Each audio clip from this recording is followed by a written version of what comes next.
Okay, and we are live, ladies and gentlemen. Welcome to tonight's stream. So you're probably wondering, what's with a new backdrop? Well, like I said on the community tab earlier in the week, I am actually moving apartments right now. So we still have access to the old apartment. This backdrop itself is far from done. I need some lights. It probably needs a little more to it. But the main reason I'm doing the stream from the new apartment is I kind of want to test it out. Mainly want to test out the internet and kind of the sound and everything, see how well that works. So this is to say, this is something of a test stream in the new apartment. We could have a what's today's date, actually? 6/22. We could have a 6/22 incident tonight. Who knows?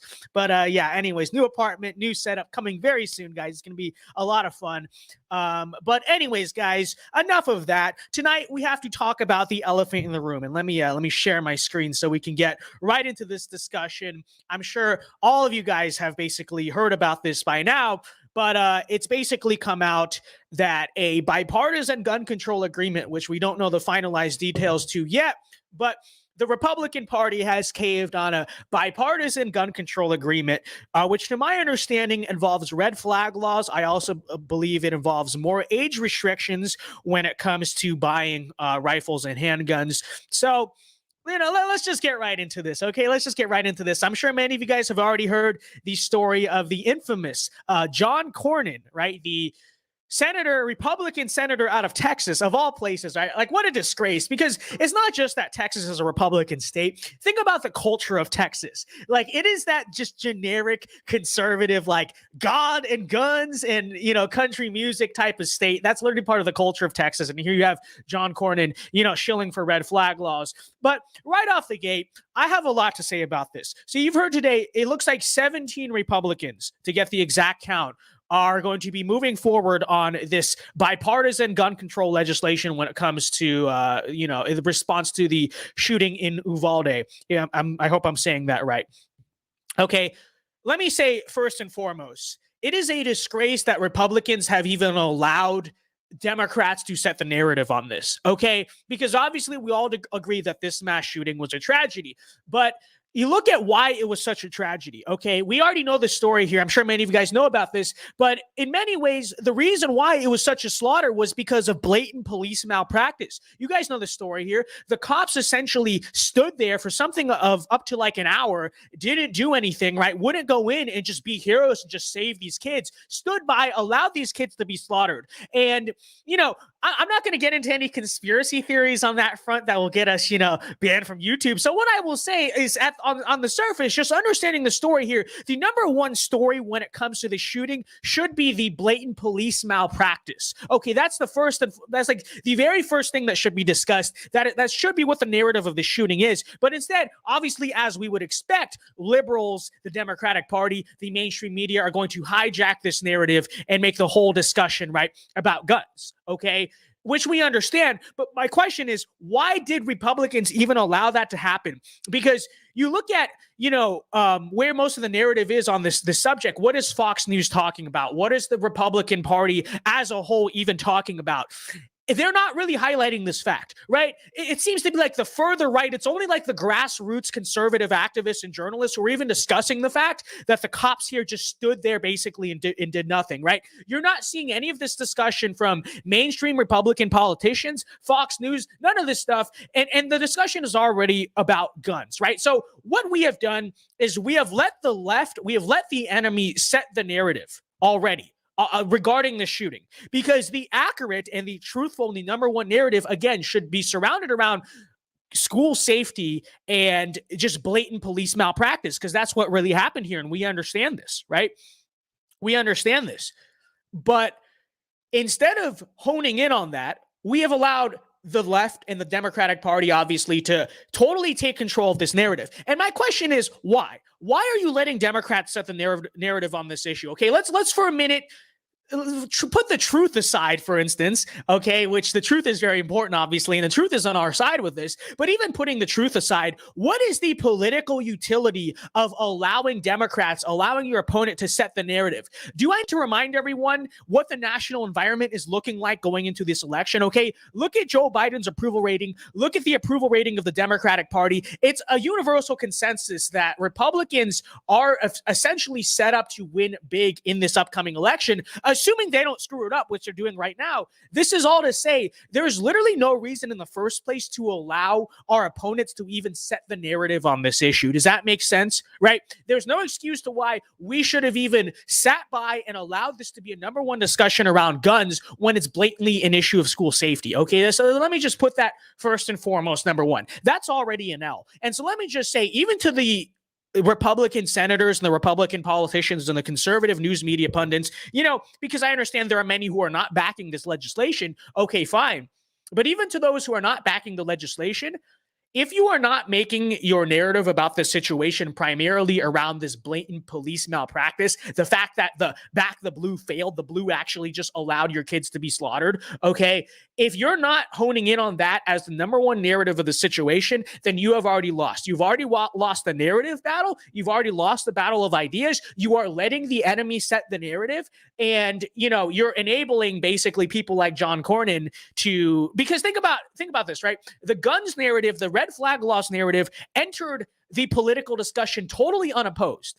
And what are we doing? We're just playing defense. Well, here's why gun control doesn't work, this and that. We understand gun control doesn't work, but instead of just countering their narratives, why not set a narrative of our own? Why not? Because let me just tell you the truth. If Fox News made a big deal of this, if the GOP made a big deal of this, the liberal media, Democrats, left-wingers, gun control advocates, etc., would be forced to respond to it, right? They'd be forced to actually respond to our discussion about school safety, which they would lose, because these are the same people who in 2020 were advocating to take the cops out of school. They're still for taking cops out of school. You look at their school safety policies, it's ridiculous, right? And these are like, I grew up in LA. And as a result of BLM, they don't have school police anymore. The school police are not allowed to go into it to actually be in the school, right?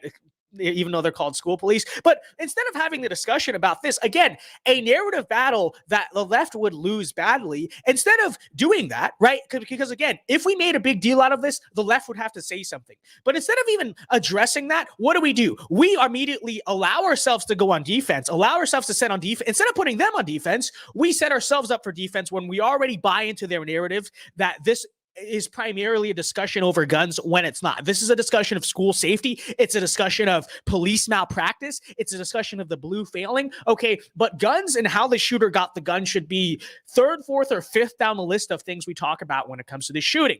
But again, what did we do? We don't talk about this, okay? So, that's number one. Okay, that's the first L, and we'll talk about, and by the way, let me just say this, when it comes to 2022, okay, when it comes to the electability argument, all right, we'll just address this right now. So when it comes to these red flag laws, when it comes to the concept of a bipartisan gun control legislation, John Cornyn, Mitch McConnell, people like this backing this, okay. So let me first and foremost say that if you want to talk about appealing to people in the middle, okay, so let's just start with the very first fact, because honestly, I think Republican voters should come first. The people who actually vote and donate and support the GOP, that should be the top priority of the GOP. We should be the top priority of the GOP. So let me first and foremost say that caving on gun control will not bring you any new voters, okay? There are not any voters out there, thinking to themselves, well, I would vote Republican. I don't like this inflation or whatever, but if they just caved on gun control, then I would vote for them. That's just not real. That's just not real at all. Okay, so first of all, let me just say, caving on gun control will not bring you in any new voters to the GOP. But you know what it will do? It will demoralize a lot of people. It will piss off a lot of current voters. Okay, a lot of people who have your hardcore Republican base. And in an election year where the energy on your side is so high, right? You're riding a big wave. The base is very energetic. The base is very riled up. What the heck is the political utility of demoralizing your base, spitting in the face of your base? And, quite frankly, here's something else to think about. For the anti-gun people, it's not really a single issue vote for them, is it? There's a lot of other issues they care about. These people don't really think about guns on a regular basis. But how many Republican voters can you think of where they are a single issue voter on the issue of guns? Okay?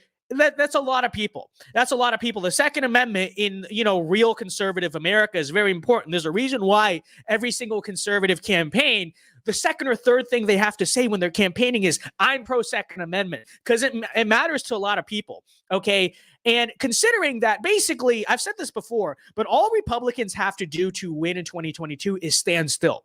Just don't do anything. Don't let Biden get anything done. Don't support anything Biden does. Just stand still. Literally, and this is all you have to do, quite frankly, is just don't support Biden. Don't go along with what the Democrats want to do. You're going to win. You're going to win because, you look at the inflation, you look at the state of everything else, you look at the approval ratings of the other side. It's a slam dunk if you literally just stand still. Okay, that's all you have to do. Someone says the audio is out. All right, hold on. Hello. The audio is fine on my front. Are we back? Are we back?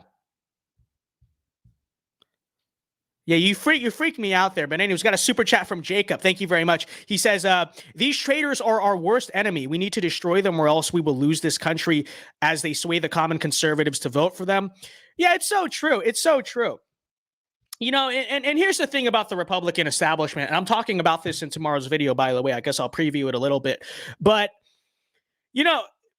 here's the difference between the right and the left. The left has an unlimited amount of time, basically until Armageddon, obviously, because, the left has all they have, like, their goal is to degrade society, right? But in terms of conservatives, we have a limited timetable to get this done, quite frankly, as a civilization. Because ultimately, if it gets bad enough, like, there's no going back, right? As a society, it's all going to collapse. Like, we're kind of screwed on that front, okay? And so let me also say, we don't have time for this nonsense from the GOP, okay? We don't have time for a moderate, because there's so many people who are like, well, let's just win elections and go about business as normal. Hey, if we moderate our stances, maybe we can win this election. It's like, first of all, you probably can't. I think that's faulty electoral thinking in most contexts. But so as conservatives, as America First conservatives, as the populists, as the counter-revolutionaries, we really have a decade or 2 decades really at the most left to get this done before everything is lost. Like, literally. Okay, that's the case. Now,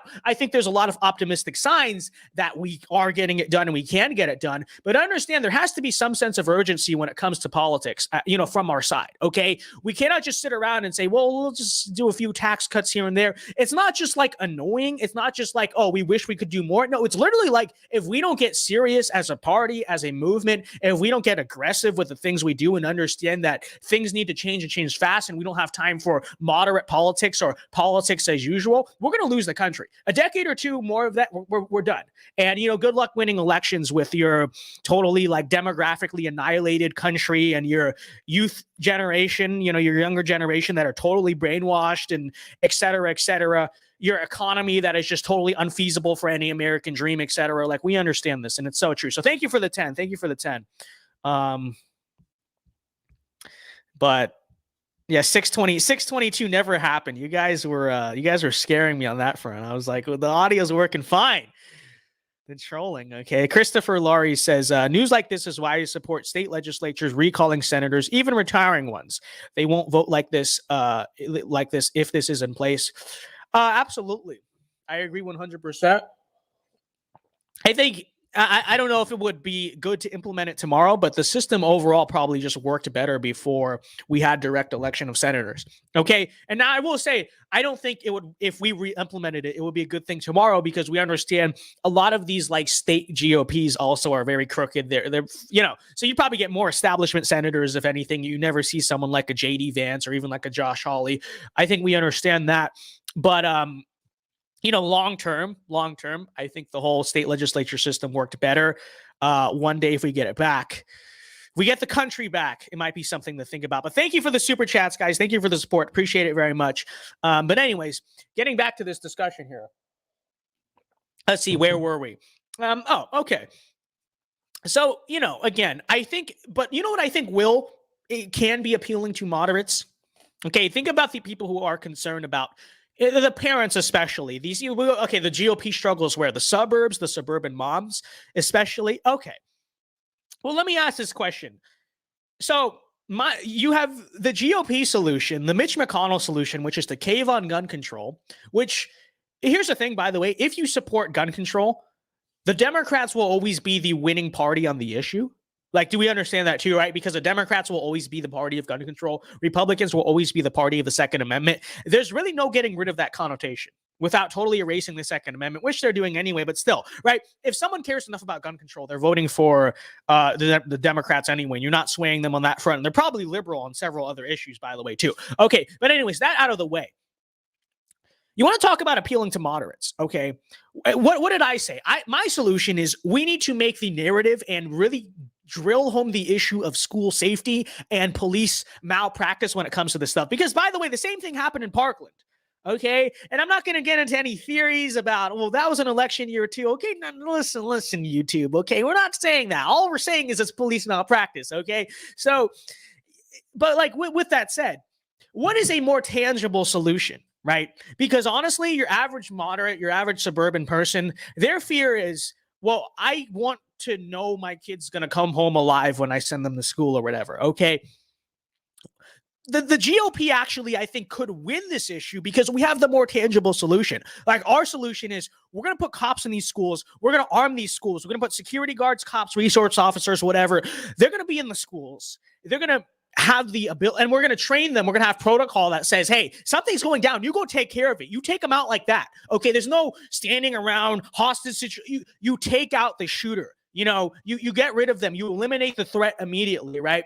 These are tangible solutions, right? These are things where it's like, okay, well, if my kid's school is doing this, then I feel more comfortable sending my kids to school. It's much more tangible. It's much more to the point. It's much more easy for the moderate, for the suburbanite to actually grasp than saying red flag laws or gun control, anything on that front. Like, we will always have the more direct solution. Like, I would argue with the center of the road people, with the moderates, by taking the stand, by really framing this as an issue of school safety, not guns, Republicans could kill this issue. Bad use of words, but Republicans could really, capitalize on this issue electorally because, again, we're on the side that actually would make more sense to kind of your average person, and we frankly would alleviate the concerns of school safety and being able to send our kids to school safely a lot easier and a lot more effectively, right, than gun control or whatever, which is a much less indirect supposed solution to the problem.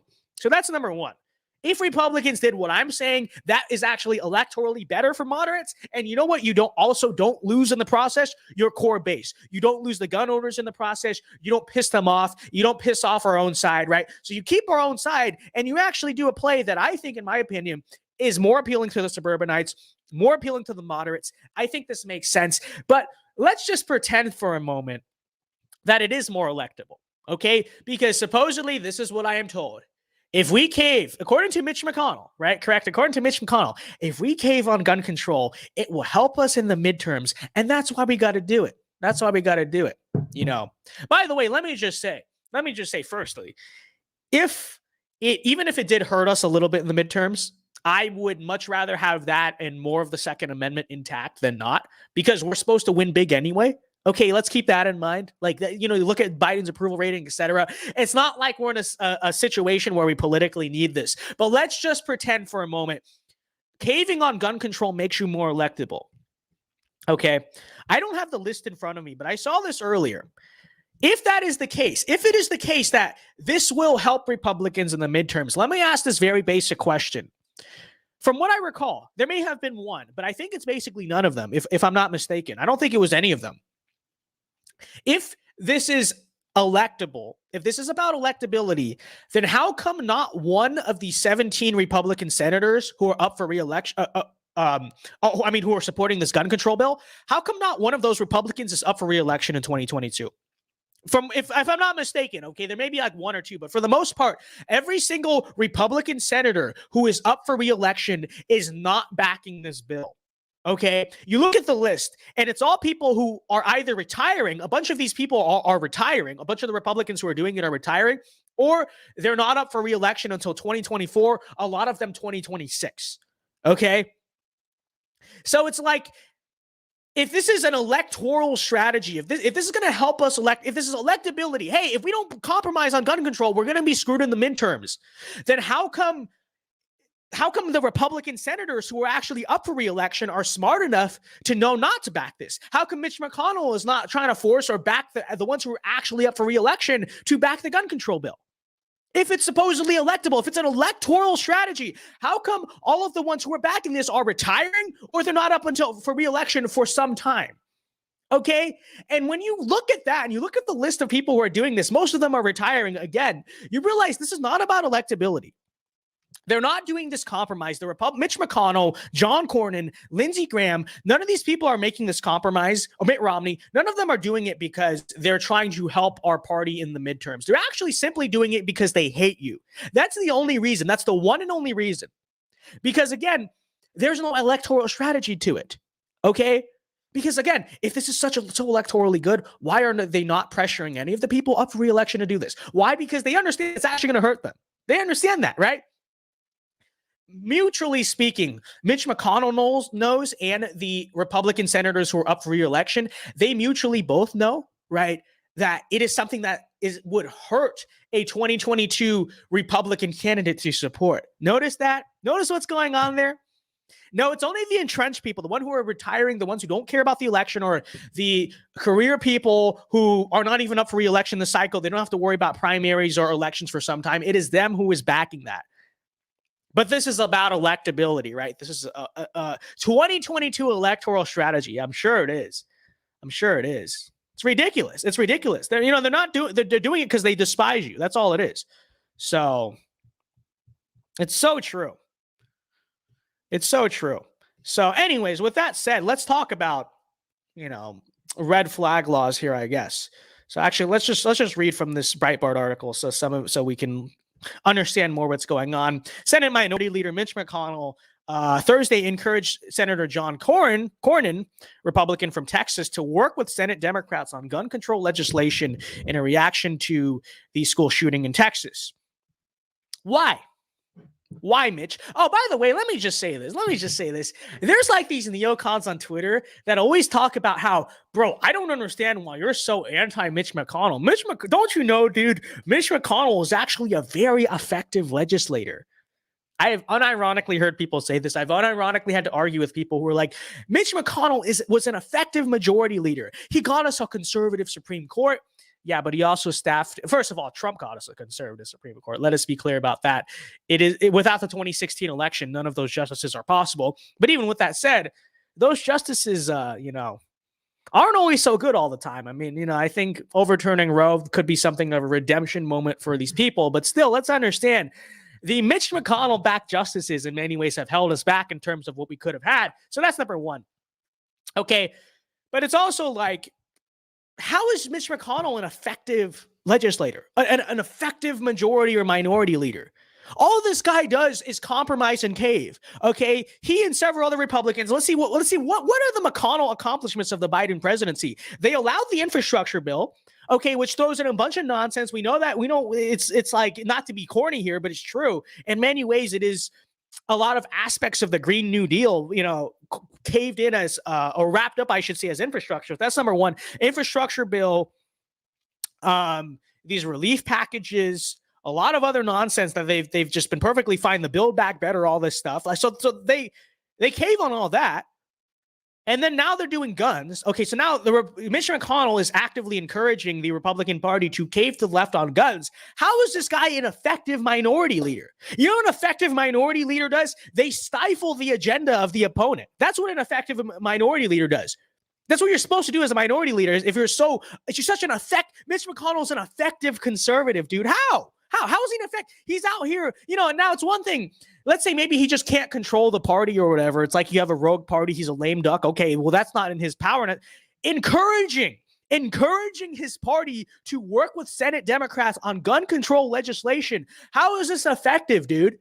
Like, how is this helping us? That National Review article, we talked about this one stream. It's like, it was like, how dare Trump attack Mitch McConnell, who has been one of the most effective Republican minority leaders in recent history? Really? This is effective?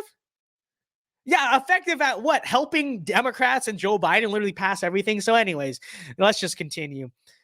He specifically requested Cornyn to work with Senator Chris Murphy and Kirsten Sinema to find some consensus on legislation to respond to the shooting in Texas, CNN reported. Let's keep this, that means red flag laws. Okay, that's probably the number one thing. Like, do I think Republicans are going to vote to ban ARs? I don't think that's happening, right? We understand that they probably won't do that. But what you're probably going to see as a result of this is a bigger push for red flag laws maybe some more age restrictions. And so let's talk about these issues one by one. Because I think we all collectively understand no gun control, protect the 2A, etc. But I think it's important to actually have a discussion of why we oppose things like red flag laws, etc. Okay, so on the topic of like red flag laws, okay, just let's just think about this logically for a second. What is the intent of this? Okay, is it really to like stop dangerous people from getting guns? Well, you look at like I don't know the issue with Uvalde necessarily, but look at like Parkland, look at Sandy Hook, look at a bunch of these mass shootings that have happened. Even the FBI authorities have had very good knowledge basically, or there have been many red flags, you could say, that the authorities have done nothing about, and they didn't even try to do anything about. Red flag laws or not, they didn't care. Everyone turns a blind eye to this stuff. So, they never do this stuff anyway. They never use the red flags on actual shooters. So it's like, what is the actual intention of the red flag law? Why do they want the red flag law then? And you really take a look at this, and it's like, since the inauguration of Joe Biden, what has been the primary target of the FBI?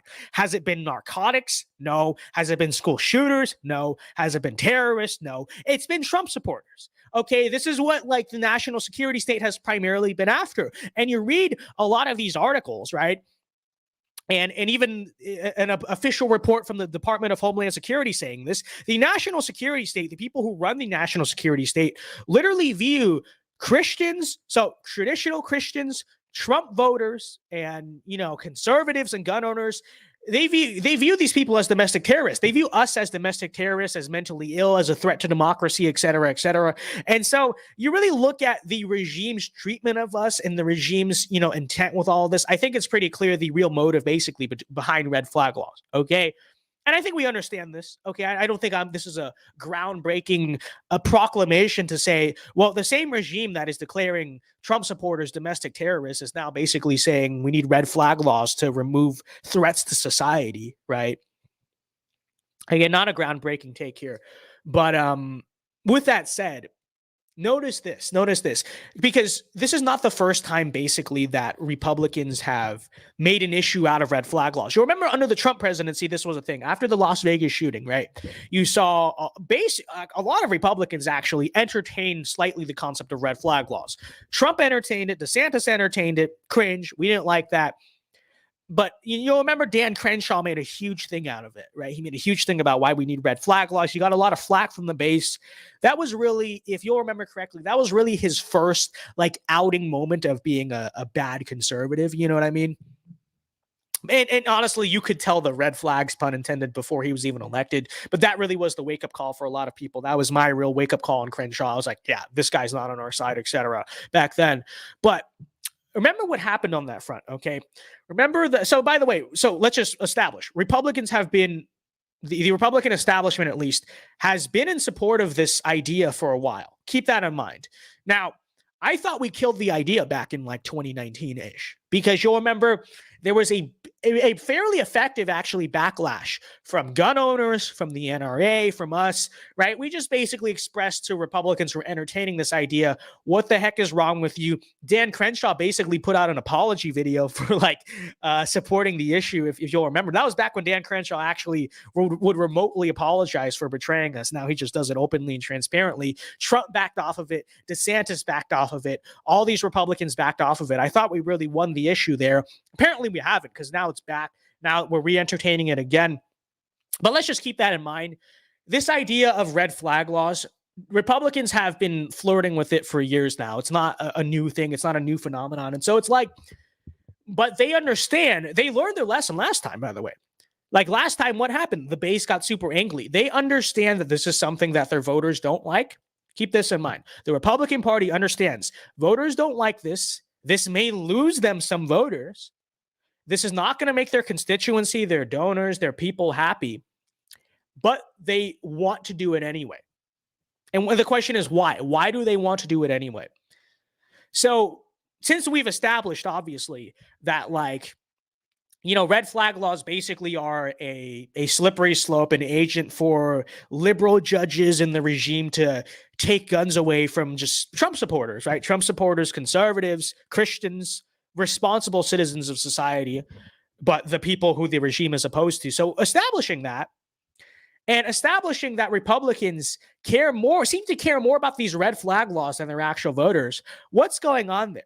What's going on there is that people like Mitch McConnell, people like John Cornyn, people like Dan Crenshaw, people like Lindsey Graham, all the Republicans who are behind this, they literally value assisting the regime in taking your guns, not the guns of criminals, not the guns of mentally ill people. We understand this, your guns. They care more about disarming their own supporters than they do about actually winning elections. Like, they're literally willing to politically sacrifice for these red flag laws. And when you understand that, and when you realize that, and when you realize how many Republicans are actually behind this, what you really realize, the conclusion you have to inevitably come to is that these people are like basically controlled opposition. These people serve the regime more than their own people, more than their own voters, more than their own supporters, more than the ordinary American. And literally, they care more, obviously, about disarming their supporters and assisting the regime than they do about, any conservative voter out there. Okay. So spare me the conversation about electability. Seriously, spare it. Because it's not electable.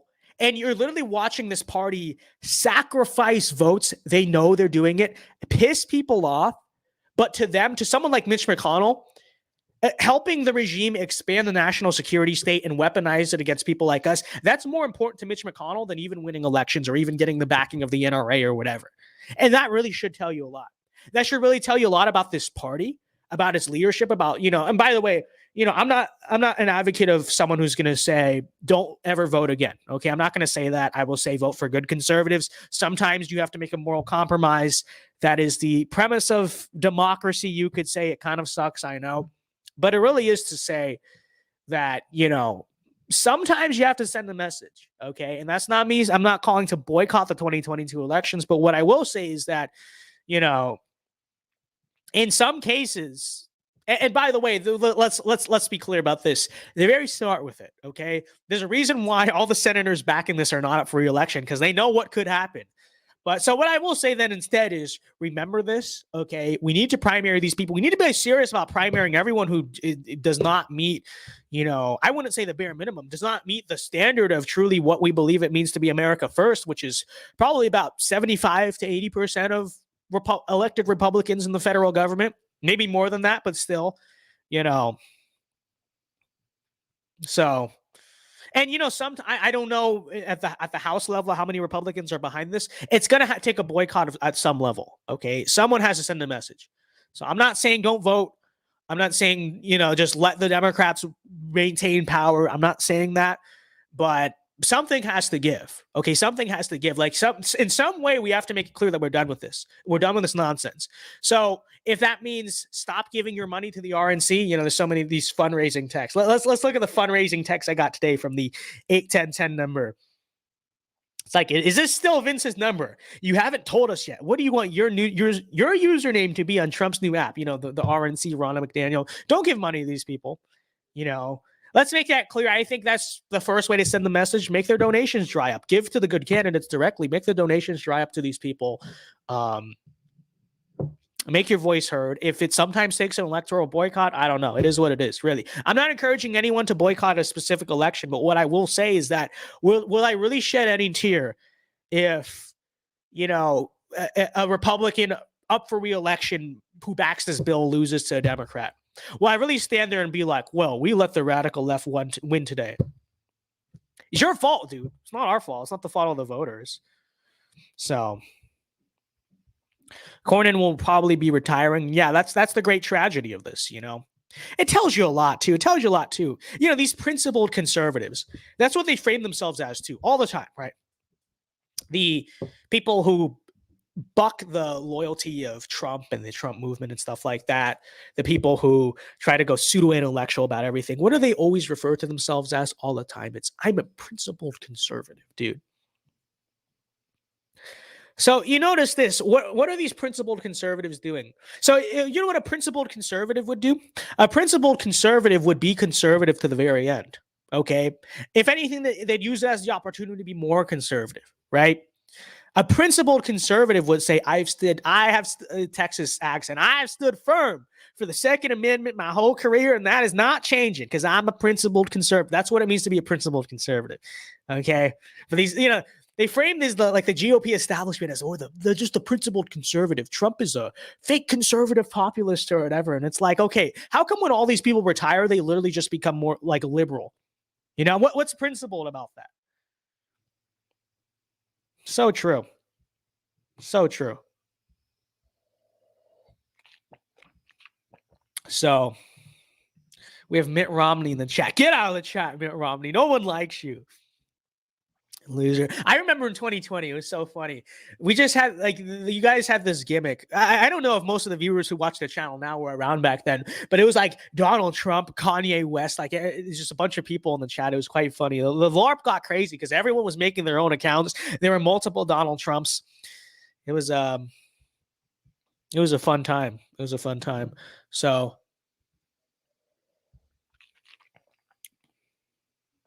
you know, let's read through the rest of this article and then maybe we can move on. Okay. I've encouraged him to talk to Senator Sinema, Senator Murphy, and others who are interested in trying to get an outcome that's directly related to the problem. I'm hopeful that we could come up with a bipartisan solution that's directly related to the facts of this awful massacre. Really? Really? Then where's the school safety talk? Why is it always about guns? All the time. So anyway, 60 vote threshold, one nation under gun. Okay, Chuck Schumer saying whatever nonsense.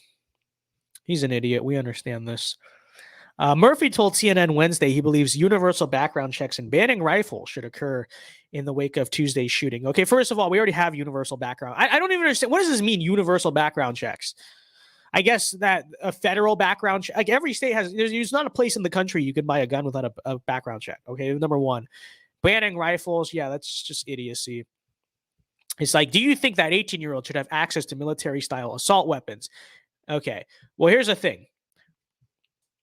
Actually, I forgot to talk about it. We addressed red flag laws. We addressed that, this is clearly a motive of the same regime who thinks people like us are terrorists and mentally ill and, insurrection is threat to democracy, etc. But even, take a look at this. And this is an issue I sometimes see some conservatives cave on. More often than not, actually. It's like, well, maybe if their mind isn't fully developed, maybe we should not let them have guns until 21. I think that's a fairly reasonable compromise. Republicans caved on the handgun thing decades ago. You can't buy a handgun till you're 21. Now they're talking about doing it for rifles. Okay, serious question. Why should an 18-year-old not be allowed to have a gun? Serious question. What, because their brain is fully developed? Isn't fully developed or whatever, But you allow them to vote, okay? First of all, you allow them to vote. But here's what I think is ultimately, in some ways, so immoral, but so representative of modern America and the way modern America treats its own people and has an attitude towards things. 18-year-old, you can join the military. Males, we have to register for the selective service. We have to register for the draft. And so it's literally like, when it comes to guns, this regime does believe that 18-year-olds are mentally capable of handling fully automatic weapons, right? To go defend homosexual rights in Ukraine or Afghanistan or whatever, for the George Floyd mural in Kabul, Afghanistan. This regime fully believes that 18-year-olds will give 18-year-olds guns to do that, right? To go defend foreign countries, to go defend foreign values, to go defend the globalist American empire. But when it comes to 18-year-olds wanting to not just defend themselves, obviously, but arguably more importantly, defending others, defending their fellow Americans, that's when it's like, well, why should 18-year-olds get to have military-style assault rifles or whatever? Which are semi-automatic, by the way. They're not even the caliber, as deadly, you could say, right, as the type that are used in the military by a long shot, but still. I'd say in many ways it really does reflect the GAE, right? The just corrupt values of this regime. You can vote in democracy, which, by the way, I think if you want to raise anything, you ought to raise the voting age. It disenfranchises myself. You think I care about that? Voting's not a right. But it's like, you can go vote for the crooked and corrupt and, arguably fake democratic system that we have. You can go vote in these leaders. You can go defend, neoliberal globalism on the world stage, but you can't defend yourself. You can't defend your family. Like seriously, serious question. Why should an 18-year-old not be allowed to have a rifle or a handgun for that matter?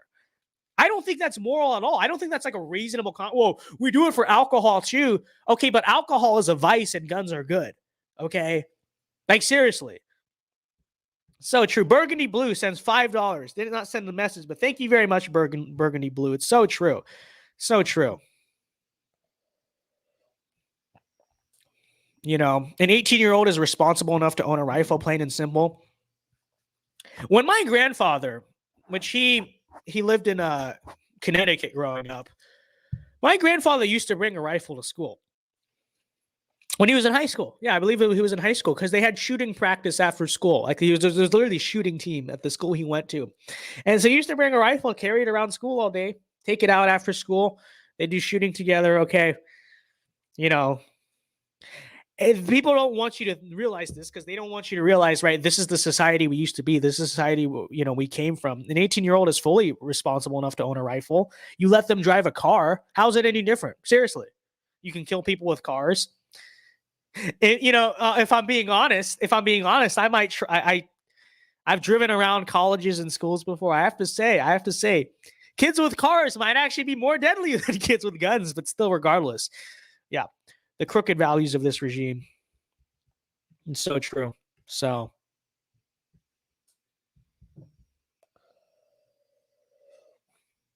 Marxist Dixie says, actually, when you're 18, you can learn to drive and operate tanks, submarines, jets, missile launchers, and miniguns. It's so true. And to some extent, nuclear weapons even, right? I don't know if you make it to that division at 18 years old, but still, you know. No, this regime fully believes that 18, well, really, here's what it is. At 18 years old, you're fully mature enough to go defend the regime's values here and abroad. The regime's values here in terms of voting, the regime's values abroad in terms of joining the military. It's simply when you want to stick up for good, when you want to, you know, we should stop calling it self-defense. We should really say we're defending others. That sounds better, and it's honestly true. It's honestly true, you know?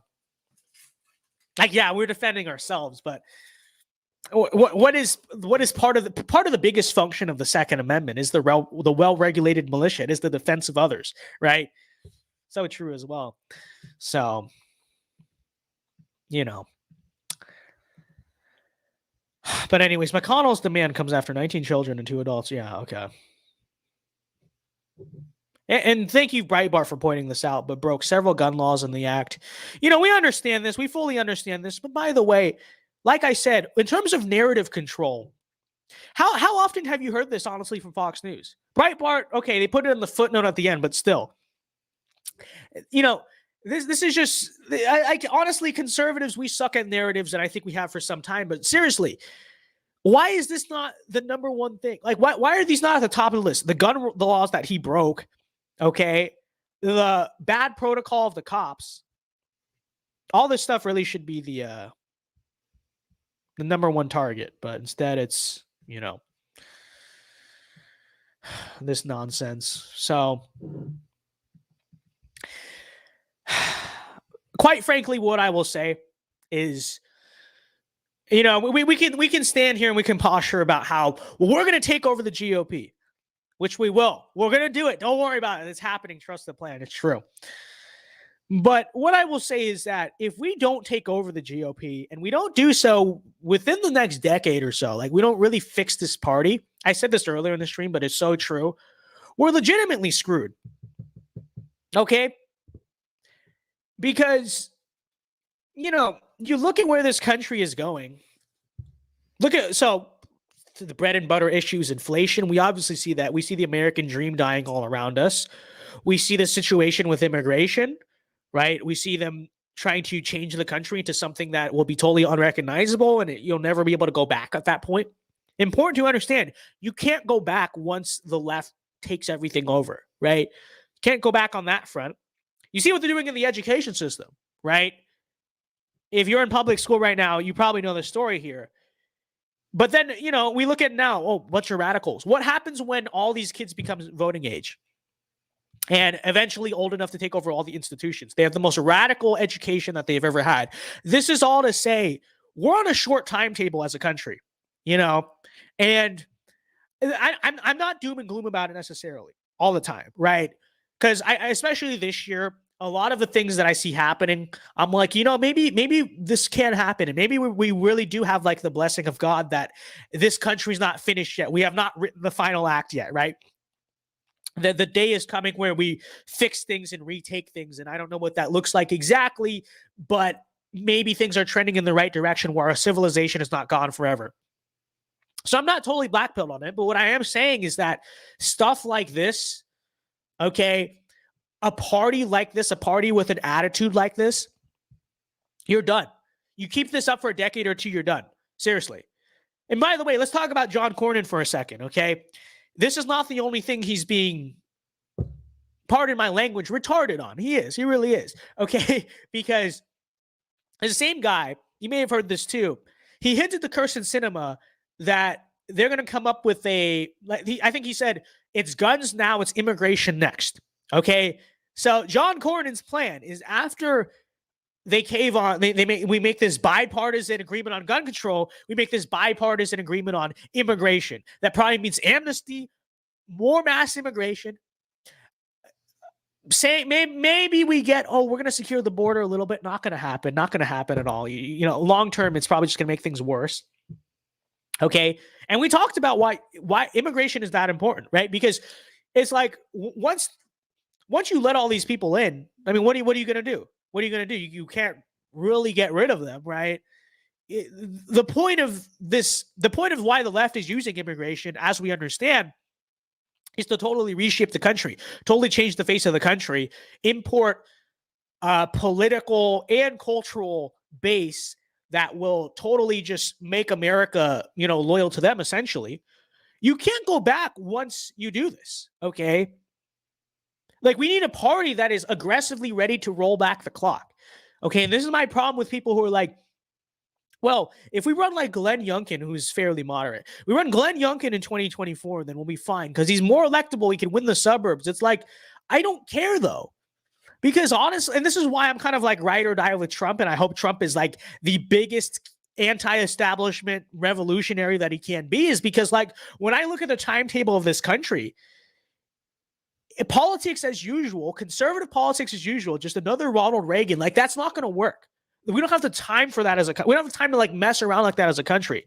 So let me get the super chat real quick for $10. Thank you very much to Burgundy Blue.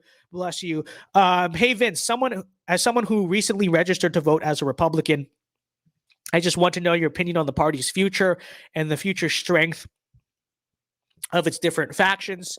Well, I think over the next few cycles, the party's future is looking quite good. Like overall, grand scheme of things. Because we see the situation with inflation, Biden and his party are highly unpopular. Just the state of the country, the other party has run it so much into the ground. It's basically set up for us, and you can definitely see kind of the Overton window. I definitely have seen a lot of moderates now coming over to like saying they're going to vote Republican, etc. So over the next few cycles, up until like maybe 2026, 2028, I think it's set up to do pretty well. The question is what comes after that. Okay.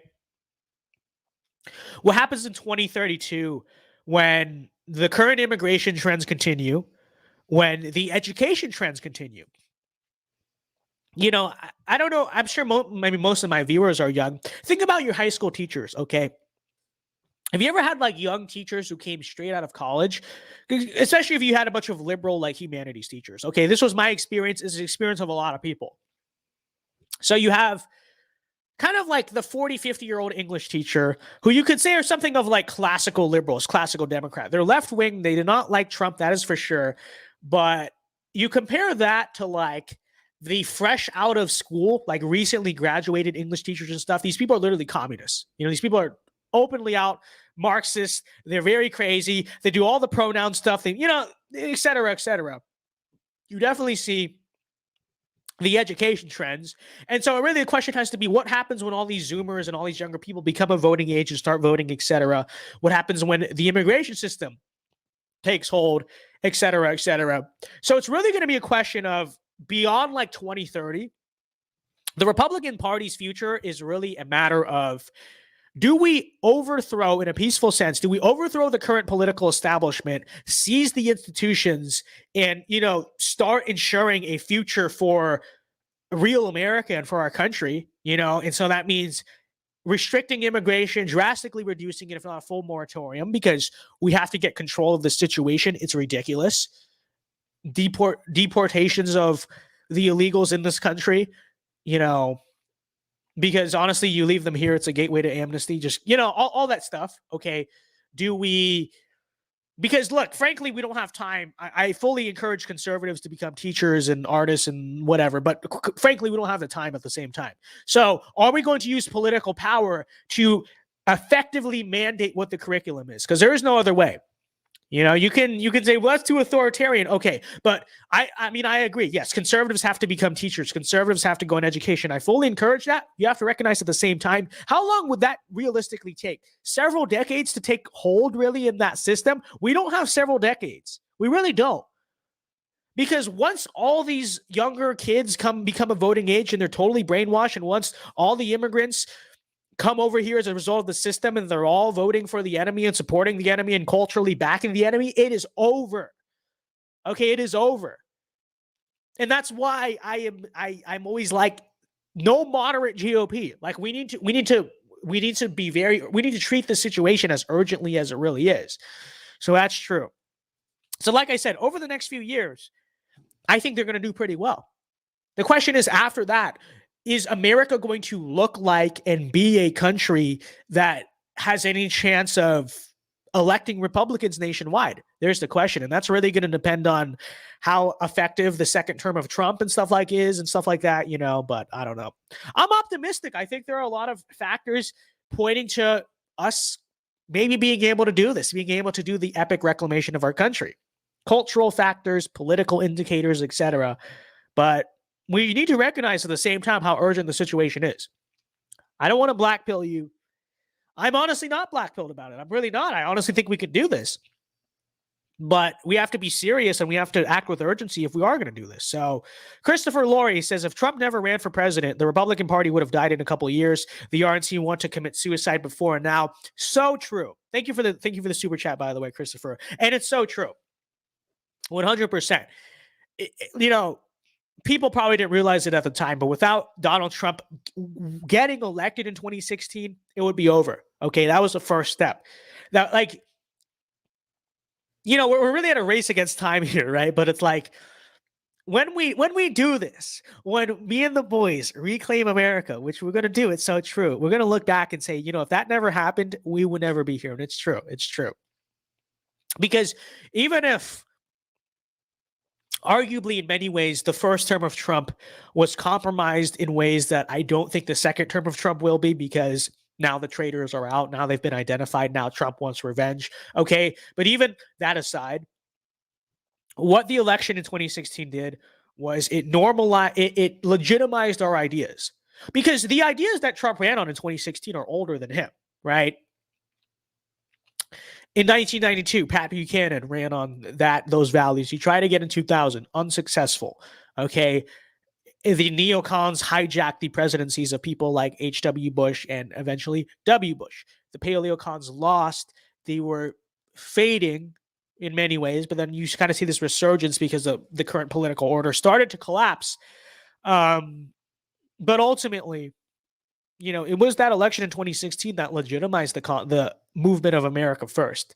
The concepts of paleoconservatism and populism and nationalism, they would be nowhere without Trump today, which I think some people need to understand. Some people are so schizo about it all that they're like, well, Trump is just like he's a neocon traitor like the rest of them. Understand, yeah, he's not always perfect. I wish he did more, a lot. There are issues I think you wish Trump would be much better on, and maybe he'd surround himself with better people. But understand, we would literally be nowhere without the guy. Okay, so you can, and honestly, when you look to the future, in the current political field of viable people to run for president, we still don't have a guy who's better than him or frankly can match him. By 2028, I think there will be someone who emerges as a successor to be able to take over this movement, but that's not yet. That's not yet. So it's so true. It's so true. Matt Heilman said, Red Eagle Politics says, Matt Heilman, congratulations on your nomination. Yeah, so true. So true. Congratulations, Matt.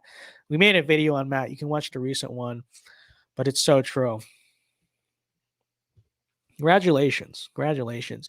Singed Lover says, it's weird to say that Trump is driven by his ego, which is why he was so great.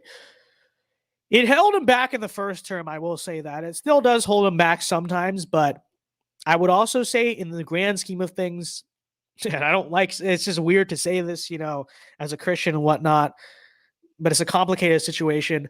But I think his ego is going to be a net good. The reason why is because, like I said, I think when he takes power in 2025, when he's inaugurated on January 20th, 2025, this guy's going to want revenge. Okay, he's an extremely vindictive person, which say what you will about that. It's not how I live my life, but understand that is what we need. Really is what we need, because all the people who screwed over Trump in the first term are the people that are our enemies, right? There's a strong alignment there. And so ultimately, the hope is that Trump is going to be so vindictive that he gets into power, he goes scorched earth, he makes sure that, the deep state is annihilated. He makes sure that the GOP establishment is annihilated. Hopefully, he goes so far as to make sure that the conservative, quote unquote, institutions that are not on his side and that suck, like the National Review, for instance, are taken out too. Let's hope we see that. Let's definitely hope we see that. So,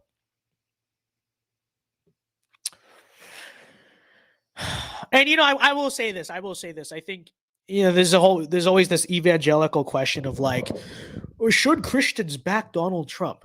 Because it's like, on one hand, is Trump the icon of like a Christian life or a Christian lifestyle or like a Christian man? I think even now he's probably not the most pious guy, but it's like, yeah, sure. Here's a guy who's like had several divorces and he's kind of a billionaire playboy genius, right? But I think, I was thinking about this the other day and I was thinking of even making like a members video about it. But I think in many ways, part of the reason why God sent us and sent this movement, Donald Trump, is I think partially in many ways to show what Christians were not doing, right? Because here comes along a guy, which I understand, some people have moral disagreements with the way he acts or the way he carries himself or whatever. But like, what has the right done? What have these so-called Christian conservatives done over the past few decades except lose, allow themselves to lose, and then say it's like supposedly Christian or it's supposedly principled that we're allowing people who literally work for Satan to take control of everything and to indoctrinate our children and to lead the little ones astray, etc. Like, I think in many ways you could make the argument, and this is what I honestly believe, part of like Trump's place in God's plan is a wake-up call to Christians. And so, like, literally, like, what the heck were we doing wrong this whole time? And then look at what arose out of that. Look at how the concept now of like Christian nationalism is becoming mainstream in the Republican Party. Where would that be without Donald Trump, who himself, you could say, is not necessarily a Christian nationalist? He's a nationalist. Is he necessarily like the biggest Christian nationalist? I don't know. But you look at kind of the fallout and the ramifications of his movement, of his presidency. You look at where the Christian right is now in 2022 as compared to where it was for decades. It's in a much better place. It really understands power. It understands what needs to be done because of Donald Trump. I would make the case strongly. I think in many ways that's his place in the plan. That's part of why he's here. It's a wake-up call. That's part of why you could argue he was sent here. I know this sounds very boomer, sounds very like cutard to say like, "Whoa, God sent us Donald Trump." But I'm a believer that things happen for a reason. Obviously, things in the world happen for a reason. I'm a believer that obviously God has a plan for the world. And so you think about why it happened. Why is he here? Like I said, I think in many ways, his function, his utility is to send him as a wake-up call to us. It's like, what has the Christian right been doing all this time? Look at this guy. He's had several divorces. He's not the model Christian by any, but what the heck? He's like doing way more for what we believe than we ever did. Honest to God, that's what I believe. I believe that's his role in many ways in the situation. So Trump was the most Christian president in terms of legislation than any other Republican. 100%, 100%. Again, I like I said, I really believe that's Trump's role in the plan. That's why he's here. Show the Christian right what they've been doing wrong for several decades, They failed to counter the institutional power dynamic properly. Yeah, 100%. And Trump understands this. And you look at the ideas that have now come into the Overton window post-Trump and during Trump. Well, it's not. I shouldn't say the term post-Trump, because I mean post-Trump presidency one. He's going to come back, but still, the ideas have come just since he came down that escalator into the Overton window. Now we understand political power, at least much better. Now, Trump and kind of the ideas he brought to the table, now now you're starting to see a cultural stand for those things in many ways. So, 100%.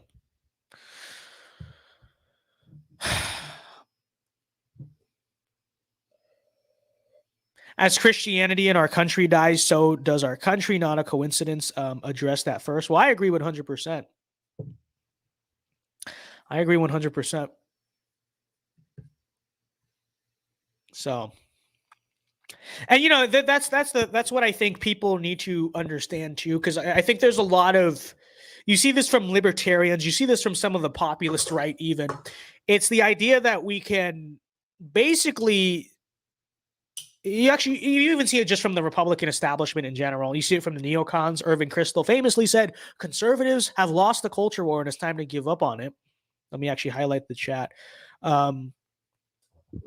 America is nothing without its faith and ultimately the morality that would form a culture that is guided by faith. Okay, because that's the thing. It's like you can have as many pro-family policies as you want. You can have as many tariffs as you want. You can support industrial manufacturing policy as much as you want. You can have secure borders as much as you want. I believe all those things are important. But, without the faith and without the framework of the faith that builds America, that shapes the framework of America, what is America? America is nothing. You're going to have the same problems. It doesn't matter how much you incentivize families if those families don't either directly believe in God, but even for those who don't or not the biggest Christians, they need to, at least it's a difference if they live in a culture that's guided by Christianity as to not, right? You'll still see separate products there. And I wish people understood that, because people will look at me sometimes. It's like, dude, just give up on the issue of same-sex marriage. Why do you talk about, the sexual revolution or these issues? These are like too polarizing, dude. Don't you understand? It's we really got to just take on the political class, bring back American manufacturing, secure the border, stuff like this. And it's like, but you don't understand. Why do we want to do those things? Or the ultimate goal is that we want to do these things because we want to rebuild the soul of America.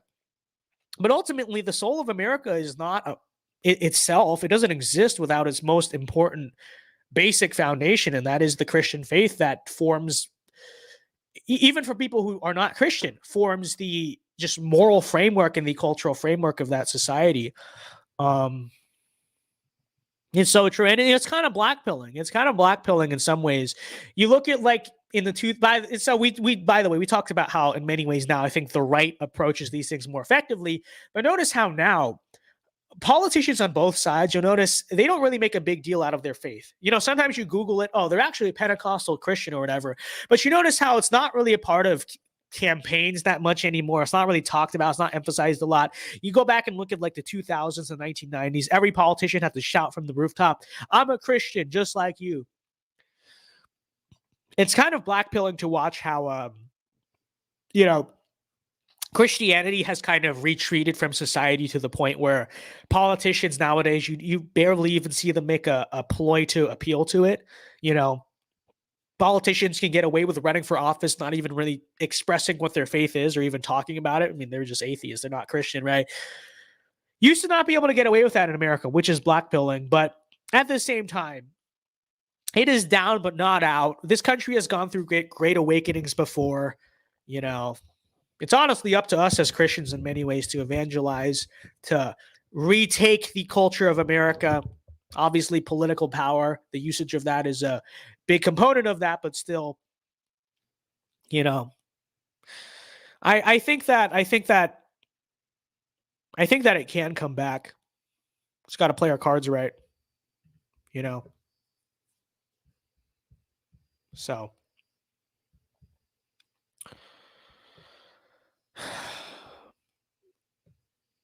Yo, what's up? Is James says, yo, we got Anderson. Let's go. He says, what's up? Is this the new apartment? Yes, this is the new apartment. The lighting, I gotta fix it a little bit. Like it's like it's a little greenish. I don't know. I gotta like mess with it. I want to put some LEDs back here to make it like glow. But honestly, I think the setup we have going here, it has pretty strong potential. So we will be doing one last video in the old apartment. I'll probably be posting that tomorrow. I recorded it earlier today. And then I think it's time to say goodbye. I think the new apartment, it is coming strong. But what's up? We love Anderson. Go subscribe to James Anderson White. I'm not just shilling that because I have to. Unironically, very good content, very epic, so underrated. I think he has like 500-600 subs now. But this guy, I found his videos just randomly. I don't remember how, but I was like, these guys like 178 subscribers at the time. Found his content, and I was very shocked that he only says 100. So with that said, underrated channel. Go subscribe to him, okay? So true. We love Anderson. What an absolute king. When the church first started, the Roman Empire was full of godless pagans. God turned them into an empire of faith. 100%. That's why, people are like, well, how are you going to like re-Christianize America? Trust the plan. Trust the plan. It has happened before. If it is within God's will, it will happen again. That's not an excuse to do nothing. Okay, like it's our duty to make sure it happens again, but still, I wouldn't count it out. So, Noah, thank you for the $10. He says, James, tell Vince to read Wild at Heart. Okay, I will. Someone has to remind me when I'm buying books. So true. So true. Thank you for the 10, though. So anyways, going back to this a little bit, again, then let's have a serious discussion for a second, just to close on this topic, and we'll talk about some other stuff. I have other stuff to talk about tonight, but just closing on the topic, what is it going to take from the perspective of the Republican Party, which is our agent, it's our vessel for political power?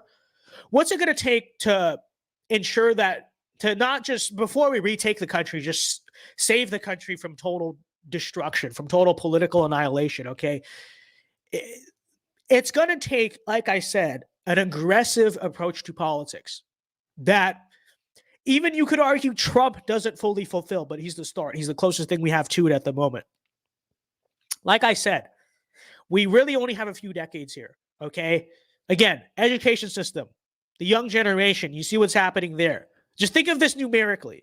What happens when all those people become a voting age and all the old people die out? Who inherits the country? The people who are now going through an education system that is not your dad's education system. It's not your grandfather's education system. Because I understand, it's like, yeah, young generations are always kind of liberal. They're always kind of revolutionary. They'll figure things out. Okay, but understand, this is not like the center-left education system that, older people went through in the 90s or the 80s or whatever.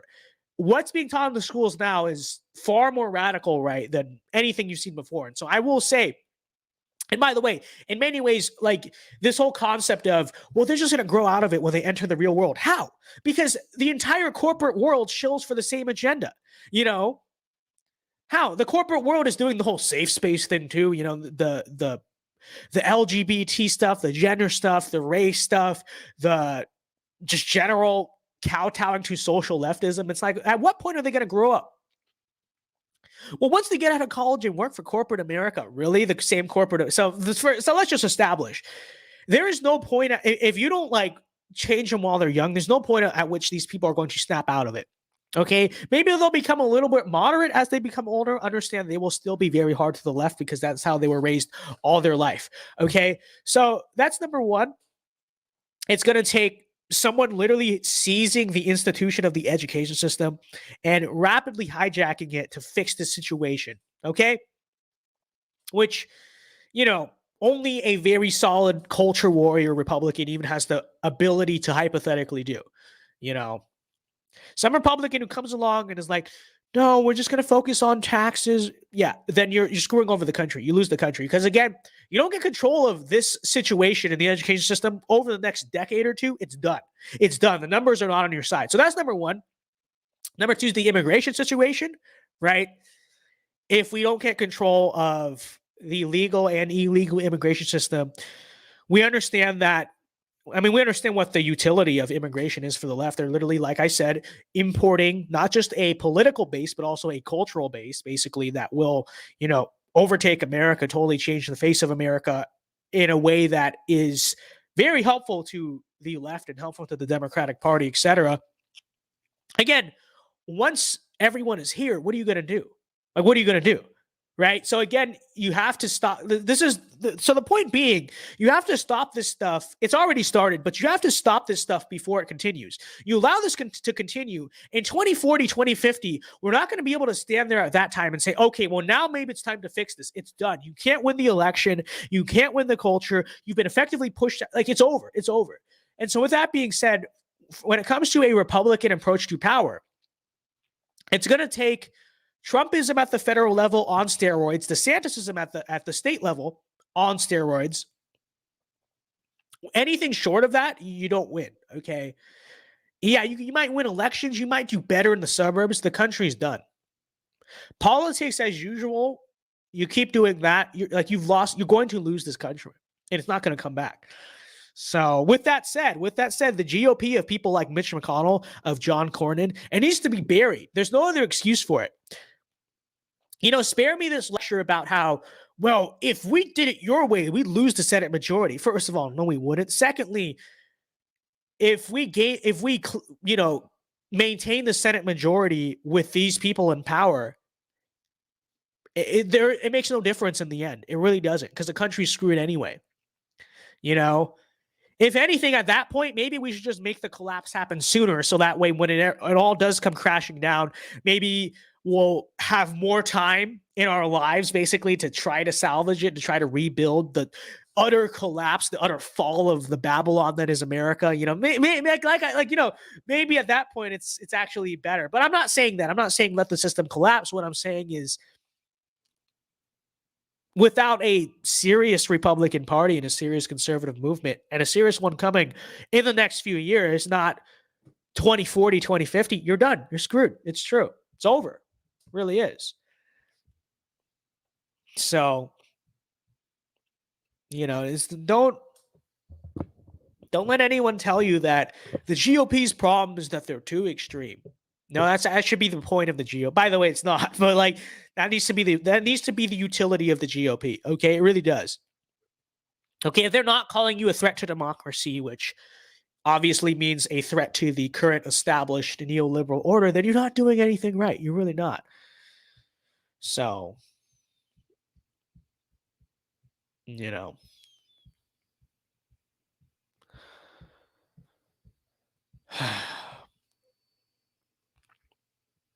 Lionel says, I legit don't see how people can still send their children to public school.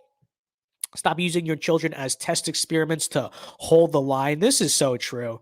This is so true. I mean, let me just say, if you can't afford it, you don't have the means to private school or charter or homeschool, I guess it is what it is. But if you barely have the means, do not send your kids to public school. Okay? People are going to say that's a cope. You're sheltering them. No. Okay, listen to me. All right? Yes, it is bad to shelter your kids forever. You need to make it clear to them what the reality of the world really is. You cannot hide it from them. But at the same time, you want to be in control. You need to be in control, And so if you can expose your kids to the truth of the world in a manner that you're in control of, that's a good thing. So I'm not saying necessarily don't raise your kids totally off the grid cult style where they don't even know there's I'm not saying do that. Okay, I'm not saying do that. But you need to be in control of the situation, especially at a young age, especially when they're most impressionable. And do you really trust the public schools to do that? And it's like the public schools are literally going to actively encourage them to cut off their genitals and then report you to CPS if you're not down for that. I mean, that's who you're going to put your kids in the hands of. No, your kids are too important. Your family's too important. The people that are going to inherit this, your community, your legacy, and then your country and this earth, obviously, it's far too important, And, let me just say on the topic of homeschooling, I think the whole socialization thing, frankly, is a psyop. It really is. Because, yes, I do know some weird homeschool kids. I also know a lot of homeschool kids that are unironically not socially awkward at all. If anything, they're more social or better at socializing or more socialized than a lot of public school kids. But seriously, just think about the trade off here. Again, like I said, if you do homeschooling, yes, if you sit your kid down in front of an online school the whole day and say that's homeschooling, yeah, they're not going to be socialized. Yes, they're going to turn out very weird. But there are plenty of ways to do homeschooling that are, you can get plenty of socialization in, you know. If you have a bunch of kids, it becomes easier. There are plenty of homeschooling communities for the socialization, for the purpose of that, etc. You know, but with that said, think about the trade-off here. Hypothetically, at least, the option is either having my kid be not socialized and be a little bit weird, a little bit awkward, but ultimately, loving God, loving America, loving their heritage, loving their legacy, et cetera, being honorable, godly, dutiful sons and daughters, right? And being a little bit autistic, right? Or have them, mutilating their body, hating Christ, blaspheming Christ, hating their country, hating people, and being extremely miserable, but they're socialized. They can hold a conversation better. I mean, really, what do you choose there, A or B? I think the answer is pretty clearly A. Okay, like I said, socialization, I don't even think that's real. Okay, I think if you do it correctly, you can socialize your kids actually much better than the public schools can. But still, is that what you want your kids socialized into? Pornography in 5th grade? These kids' books that you see, leftism on an ideological and cultural level. That's what you want your kids that's socialization. It's very important for children. Psyop, ridiculous, stupid, cringe. And honestly, even if that were the case, again, I don't view that as more important than literally having my kids, not hating themselves and destroying themselves. I mean, seriously.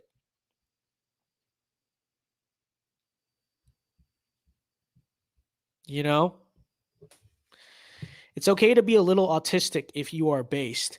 I mean, I think ideally, like, we need a movement of people that will be future leaders. And so obviously, like, you need to maximize your social potential. It's not good to celebrate being perpetually online or socially awkward all the time. But this is true.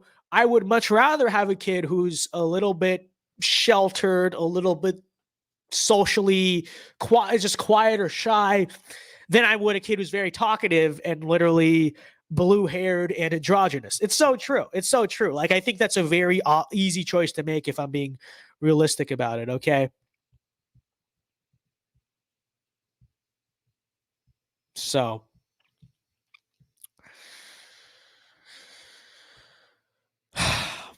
public school full of ghetto kids. No, literally the case. Literally the case. But anyways, on the topic of the GOP, let's talk about some good news, actually. I wanted to talk a little bit about last night's elections. I think I have it bookmarked here. I believe I do. Yeah, here we go. Okay, here we go, folks. So some good news, like I said, okay? Like I said. And this is why I'm saying don't be entirely black-pilled all the time. We take, it's a war. Gavin Wax said this in his speech in our New York event, but this is a war. We're going to lose some battles. We're going to win some battles. The point is, the goal is, are we generally moving forward? Okay. Overall, I largely find that to be true. But anyways, I want to talk about this a little bit last night. We had some runoff elections in Georgia. And this was just so satisfying for me to witness. So you have in Georgia's 10th congressional district, which is rural Georgia. I mean, this is just pure Dixieland. It's not Atlanta, obviously, not Atlanta Metro.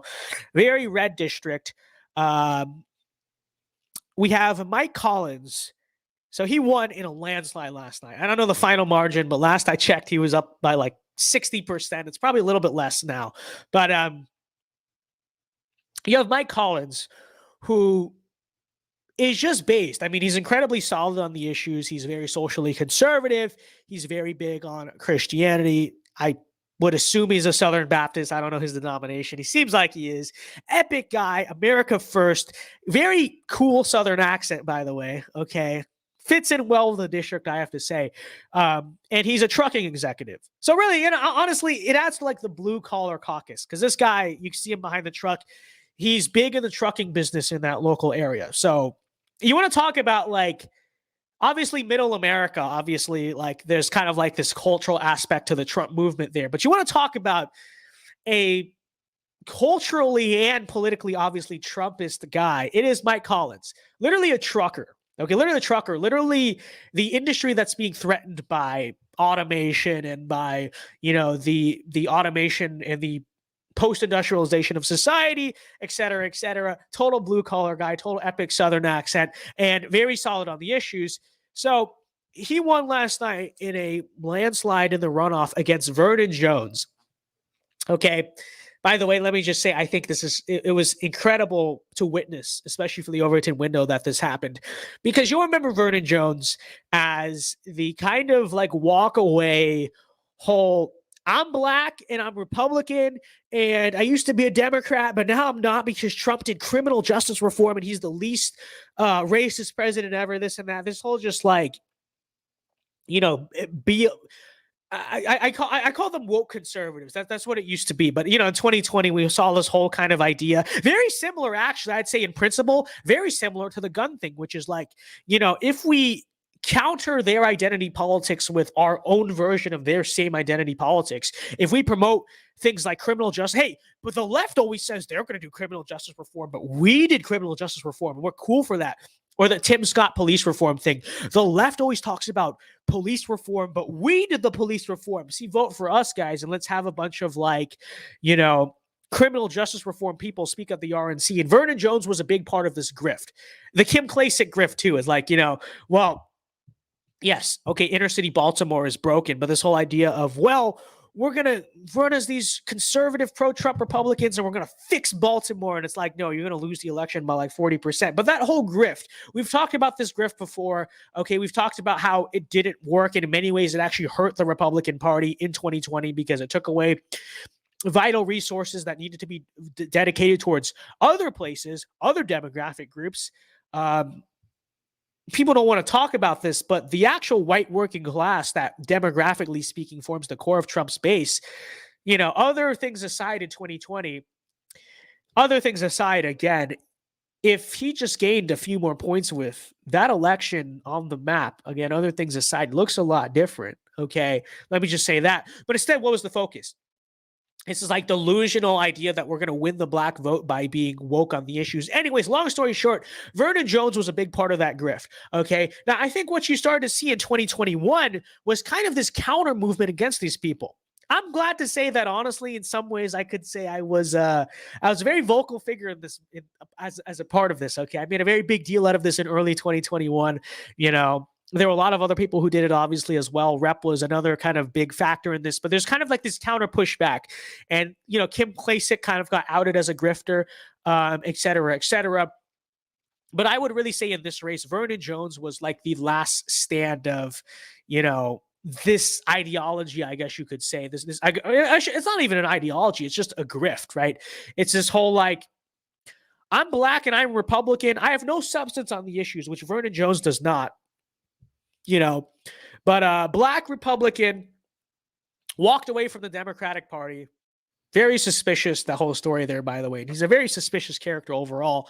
But anyways, he dropped out of the governor's race to, let me actually see if I can pull up my Twitter timeline here, because unironically had very important to understand things to say about this. But Vernon Jones, as you may remember, was in the governor's race. Trump convinced him to drop out because he wanted David Perdue instead, which in hindsight, maybe even Vernon would do better. I don't know. David, you cannot run a campaign worse than David Perdue. But long story short, Trump wanted to get rid of Vernon, okay, for a number of reasons, because Vernon, and I think Trump even implicitly understood this, Vernon was not actually a good candidate, okay? He has a lot of scandals.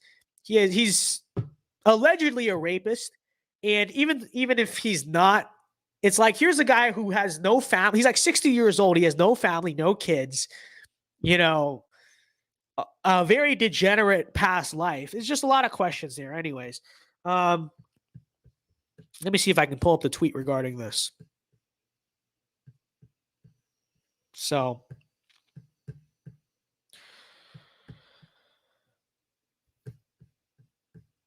yeah, so I said about this.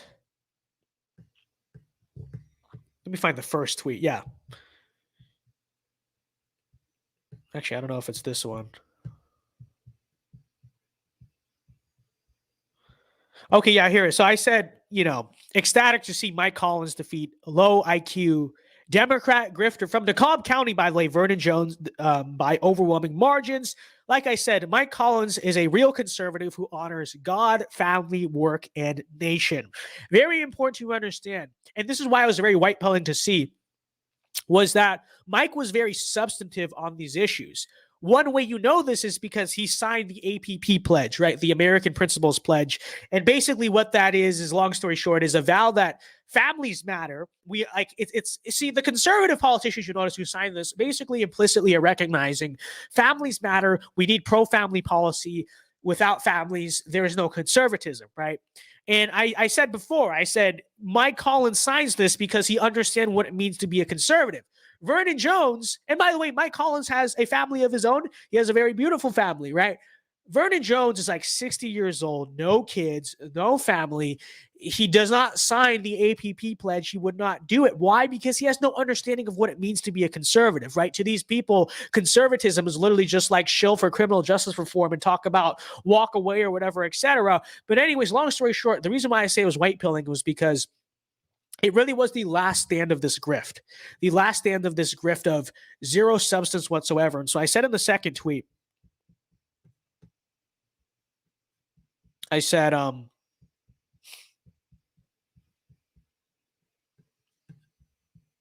where did I put it actually? Hold on. Let me find it. I think it might have been down on the timeline. I mean, I was scrolling in the wrong direction. I said, tonight, the grift of people like Vernon Jones and CJ Pearson has officially dried up. So true. Really was the last straw. You look at the margins in that race, too. It's very clear. This whole Kim Klacik, who, by the way, was on Vernon Jones's. Really, all you need to know is, like, the people behind Vernon Jones.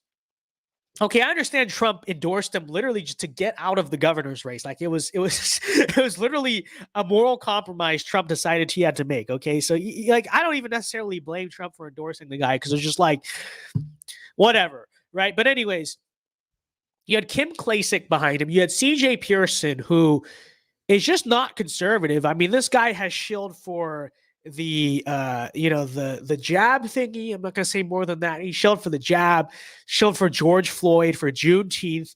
Okay, very, very socially liberal on every single issue, But he tweets out like these low substance things about like Trump or like Biden, inflation, whatever. And it's like, wow, what a the left's biggest nightmare, CJ Pearson here, ladies and gentlemen, who, is extremely woke on all social issues. But you have him, Kim Klacik, who again is a very sussy grifter, all like kind of the bad actors in this sort of woke conservative politics circle, all behind Vernon Jones. It told you all you needed to know. But then I said, turns out that being black and Republican can't overcome having no substance and being fairly liberal on actual issues, which is true. Mike Collins was far more conservative, And so I said, even being on Fox News every day for a year and getting the Trump endorsement couldn't compensate for the fact that Vernon Jones is a DeKalb County Democrat who has never created a job in his life, to quote Mike Collins there. He said that in the debate. I love that line. It was great. Who was not concerned in any way. Good thing is their grift is dead. It's so true. Look what has died from the party and look what has lasted. Okay. That whole 20, let's see. Let's see where we are now.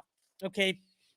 Because in sort of mainstream Republican politics, I guess you could say in 2020, there were two camps. Okay. On one, there are two really responses to BLM and to the riots and all that stuff. So on one hand, I would say you had what you could call the Tucker Carlson response, which was adamant opposition, understanding giving an inch to these Marxists is ridiculous. Don't give an inch. Here's what real conservatism means. Here's, we obviously stand on other issues. We stand for the America First agenda, et cetera, et cetera. You had that camp. You call them the Tuckerites. And the reason I call them the Tuckerites is because if you'll remember, at the height of all the George Floyd stuff, Tucker had these very magnetic monologues where he really set the tone, set the narrative that, really he was the leader. BLM, if you'll remember, Tucker really was the cultural leader when it came to kind of galvanizing conservatives to be principled and to really take a stand and to not give an inch on these issues. But on the other hand, you had the woke Republicans, the Vernon Joneses of the world, the whole, criminal justice reform and like platinum plan and all this stuff. See, we're really the woke party. We're the real criminal justice reform. We're the people who really do the police reform. Here's Tim Scott doing police reform. Here's Kim Klacik, who's going to run for office in Baltimore, inner city Baltimore, and going to change the Republican Party and change. Let's see. Where are those two people now? Because the America First side, the Tucker Carlsons of the world, these people are doing better than ever. They have more influence over the party now than they did before. Candidates like Mike Collins are destroying candidates like Vernon Jones. And on the other hand, let's look at where the woke conservative movement is now. Dead, irrelevant, washed up. Vernon Jones, washed up. Kim Klacik, washed up. CJ Pearson, soon to be, washed up. Angela Stanton King, right? That girl, washed up. They're all like, where are they now? Where are the people? All those like, pro BLM speakers from the RNC 2020. Where are all those people now? They're gone. They're out. So, in 2021, this was like a culture war, and honestly, even back in 2020. Which, I wouldn't say ideologically I was exactly the person I am now, but this is something from the beginning I always called out because I thought it was ridiculous. Okay, this whole idea of the moral compromise, which the topic of the stream, you're seeing it again. When BLM was a big thing, hey, let's compromise with them on these issues. Gun control, same thing. We see it all the time. Okay, there really are these two camps. So with that said, maybe we look to the John Cornyn thing. It's like, I wonder where these pro gun control Republicans are going to be in 2 to 3 years. So true. But anyways, getting back on topic here, all of the people who presented the woke strategy are irrelevant. They're washed up. People don't like them. Now, the people who were on the right side of history in 2020 when it came to BLM and the riots and this race issue and everything, they're more prominent in the conservative movement than ever. And you see people with values that reflect those destroying people with values who don't. It is white pilling. It should be something that is optimistic for you to see. What I will say is the bad news is, on the other hand, the damage is done, right? The damage of going woke in 2020 is done. Yes, we now, in hindsight, recognize our mistakes, but we should be more proactive than that. And in many ways, the minute this gun control thing passes, the damage will be done. And then in hindsight, whatever. I guess sometimes you have to make mistakes to realize you made a mistake. I wish people were just smarter about it. I wish this movement was just smart about it. And frankly, I think this movement is getting smarter about it. That's why someone like Vernon Jones, I think if Vernon Jones tried to do the same thing in 2020, he'd probably win very big. It took some separation. It took some time for the movement to recognize sort of the woke grift in all of this to do it. But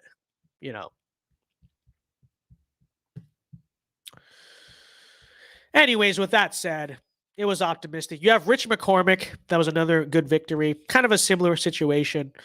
The guy he was running against was fairly non-substantive on the issues. Pretty big, arguably a grifter, I guess you could say. It's so true. Anyways, just to celebrate, this might get copyrighted. I don't even know. It probably will get copyrighted. But I don't care. Okay, we're gonna cut this out of the, maybe we'll cut this out of the replay or something. But for people who don't know a lot about this race, let me just summarize it. In very, very basic terms. Let me just summarize who Mike Collins is. You probably know who Vernon Jones is. Okay, but let's just, I will play this to recognize and just to hope that you recognize how much of a W this is, and really who Mike Collins is as a person and as a candidate. This video will sum it up quite well, and I will say the moment this video dropped, the election was over. It's so true. So true.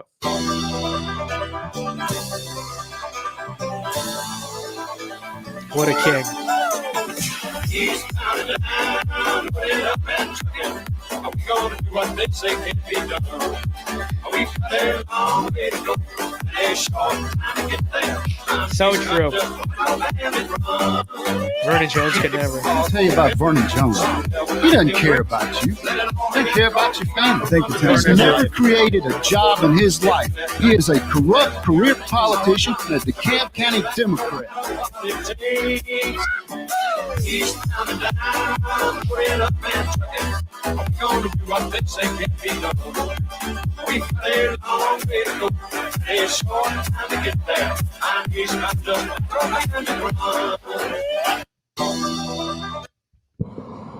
It's so true.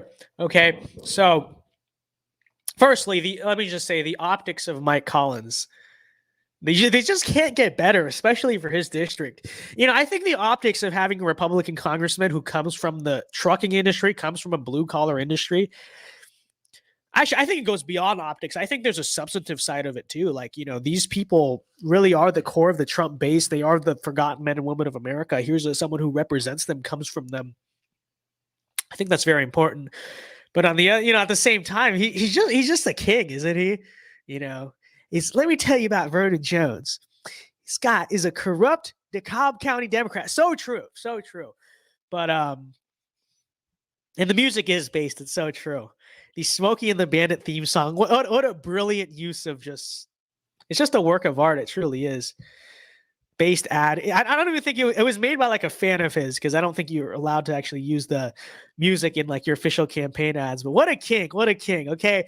And so just envision the fact that we could have had, to quote Mike Collins, a corrupt career politician and a DeKalb County Democrat. Instead, we got this king. Let's freaking go. Okay, what a Chad. What an absolute Chad. You know, I interviewed Mike Collins, by the way, back in like March or April. APU endorsed them. APP, he signed the pledge there. So we love Mike Collins. We've had a relationship with Mike Collins. But so look at this guy. What a king. You trust this guy? Do you not trust? Like, we know this is going to be +1 for the America First caucus, like the true one, and -1 for the, you know, race baiting Tim Scott caucus, which is so true. So, you know, what good optics, truly. And truly, like, you know, that's what Mike Collins reflects a lot of what the Southern America First side of things should look like, right? Because a lot of them have this sort of Midwestern aesthetic to them, which is just the fact that, you know, places like Ohio, Michigan, Pennsylvania, they're kind of like the spiritual birthplace of Trump's movement. We understand why the Midwest is more likely to elect someone like J.D. Vance than a state in the South is, because they're legacy Republicans, Reaganites, etc. But really, I have to say, too, if you do it right, the South has faced a lot of the same problems that the Midwest has, economically and culturally. Now, not to the extent necessarily that maybe the Midwest has, but still a very working class, blue collar place. You know, you get someone like Mike Collins really do it for them. I think it's actually pretty good. So Mike Collins is the son of former Congressman Matt Collins, true, who also served in the same district. Mike ran for the same seat in 2014, but lost. But running again, he's definitely more based. This is true. And I tweeted this out as well, right? I think the thing about the South, people say, well, Georgia is just a neocon state because look at what happened in the recent governor's primary.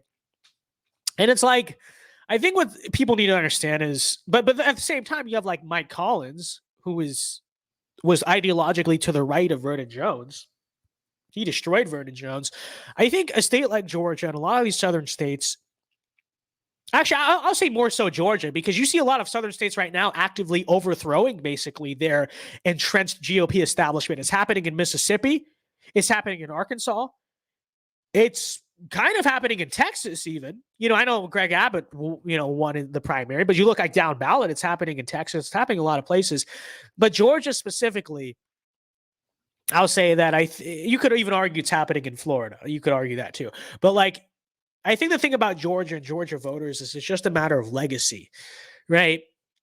they vote for legacy, they honor legacy. So someone like Vernon Jones, who is a DeKalb County Democrat and a carpetbagger, you know, they just don't find that appealing. Whereas Mike Collins, you know, his dad was in the community, and Mike Collins, someone who's served his community, right? He's been a big kind of figure in his community. It's like, that's what I guess you could say Georgian voters seem to value more than anything else, which, you know, is good when, I'll say this, it's good when someone like Mike Collins, who is America First conservative, but who's plugged into his community, wants to run. It's bad when an incumbent like Brian Kemp is up for re-election, right? But I think that really is Georgia more than anything else. It's not a neocon state. It's not a paleocon state. It's a legacy state. They have honor for the legacy Republican or just the legacy figures there. And so someone like Herschel Walker is going to do very well in Georgia. Why? Because he's connected to the state, right? He's a legend in the state. They care about that. They honor that a lot. That's good because Herschel Walker is pretty good. And he also rushed for like 1,700 yards, and Raphael Warnock did it. So true. But it's good on that front. It's good on like the Mike Collins front. But it's not good on the Brian Kemp front. I don't know what you do about it, other than I would say hopefully like more people like Mike Collins run for office in Georgia. You know, more people who are plugged into that community. They serve the community for a while. They're known, you know.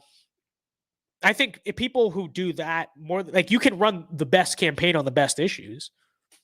Mike Collins was very socially conservative, you know, but all it takes obviously is just, you know, you have to have that element of legacy. Georgia's not a state that seems to like carpetbaggers or like non-legacy people very much. So if anyone is going to ever win in Georgia, I guess you could say, you know, it's probably going to be people like Mike Collins, right? So I don't know. So let's see. Let me see if did I miss a super? Yeah, I did. Christopher, thank you for the $5. Christopher has been very generous tonight, but he says, compromise is a cope. You should never compromise with anyone who hates you and wants you dead. Plain and simple. It's so true. It's so true. But this is, I would argue, in many ways, you could say it's a product of the secularization or the modernization of conservatism. Because back in an era when being conservative was very closely connected to Christianity, you know, Christianity is not Star Wars. It's not about balance or whatever, right? Well, what happens in the end? What happens in the book of Revelation? Good destroys evil, annihilates it, throws it into the lake of fire. Like, there's no, like, that's kind of, I think that's kind of central to the Christian religion. We're not a religion of like compromise with evil. You know, we believe that, you know, even like the spiritual, I guess you could say, figures of Christianity, like we have God and Satan are not on like equal levels. Now, culture seems to kind of portray them like that, but you actually read the Bible. What do believers believe? Like, Satan is pathetic. Satan is nothing. He pales in comparison to even like the Archangel Michael, right? Obviously, like that's kind of the structure, you could say, like the moral framework of our faith, right? It is total victory, total annihilation of evil in the name of good. But since we've modernized and liberalized and secularized conservatism, the moral framework I would argue that conservatism now comes from is a very modernist one of, you know, compromise, meet in the middle, balance, you know, the Eastern concept of balance or whatever of the forces. It's like Star Wars, you know, Schoolhouse Rock. Well, one side wants one thing, and the other side wants one thing, and they come together, they meet in the middle. And this is the great American democracy. Yes, we love Schoolhouse Rock. No, no, no. One side is evil. They literally serve the devil. One side, you would hope at least, is morally good. Good needs to defeat evil. You don't meet in the middle. It's true. It's true. But conservatism has been trained to compromise because I would argue we as conservatives have no recognition or understanding of anything beyond the present, right? We don't, because we've been trained this way. We've been modernized. We've been liberalized, because this is what a real conservative honors: the past, considers the future, and obviously, more than anything else, considers the eternal, right? The eternal, the existential, aka our God.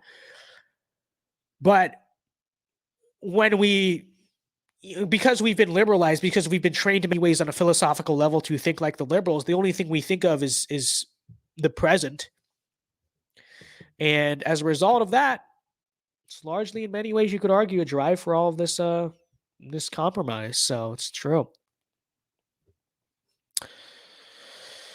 Lion says, could you cover that Amaze channel I sent you on Instagram? I'll have to see. I have to like screen it first to see if it's clean for our channel. And not just in terms of guidelines. Is it I mean, I guess people have to see it for the shock value, but is it something I want to play? I don't know. I got to actually scan it first, kind of screen it first. Video Maker says you should search up Mike Collins's 2014 truck ad. Should we do that? All right, why not? On YouTube or something?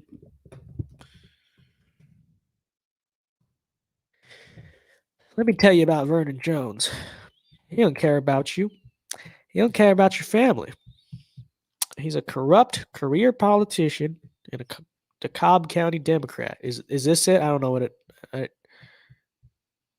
don't know if I'm gonna be able to find it. I don't know. I don't know where it is. So I think we'll go to Q&A very soon here. Let me see. I think there was one other thing. This is more.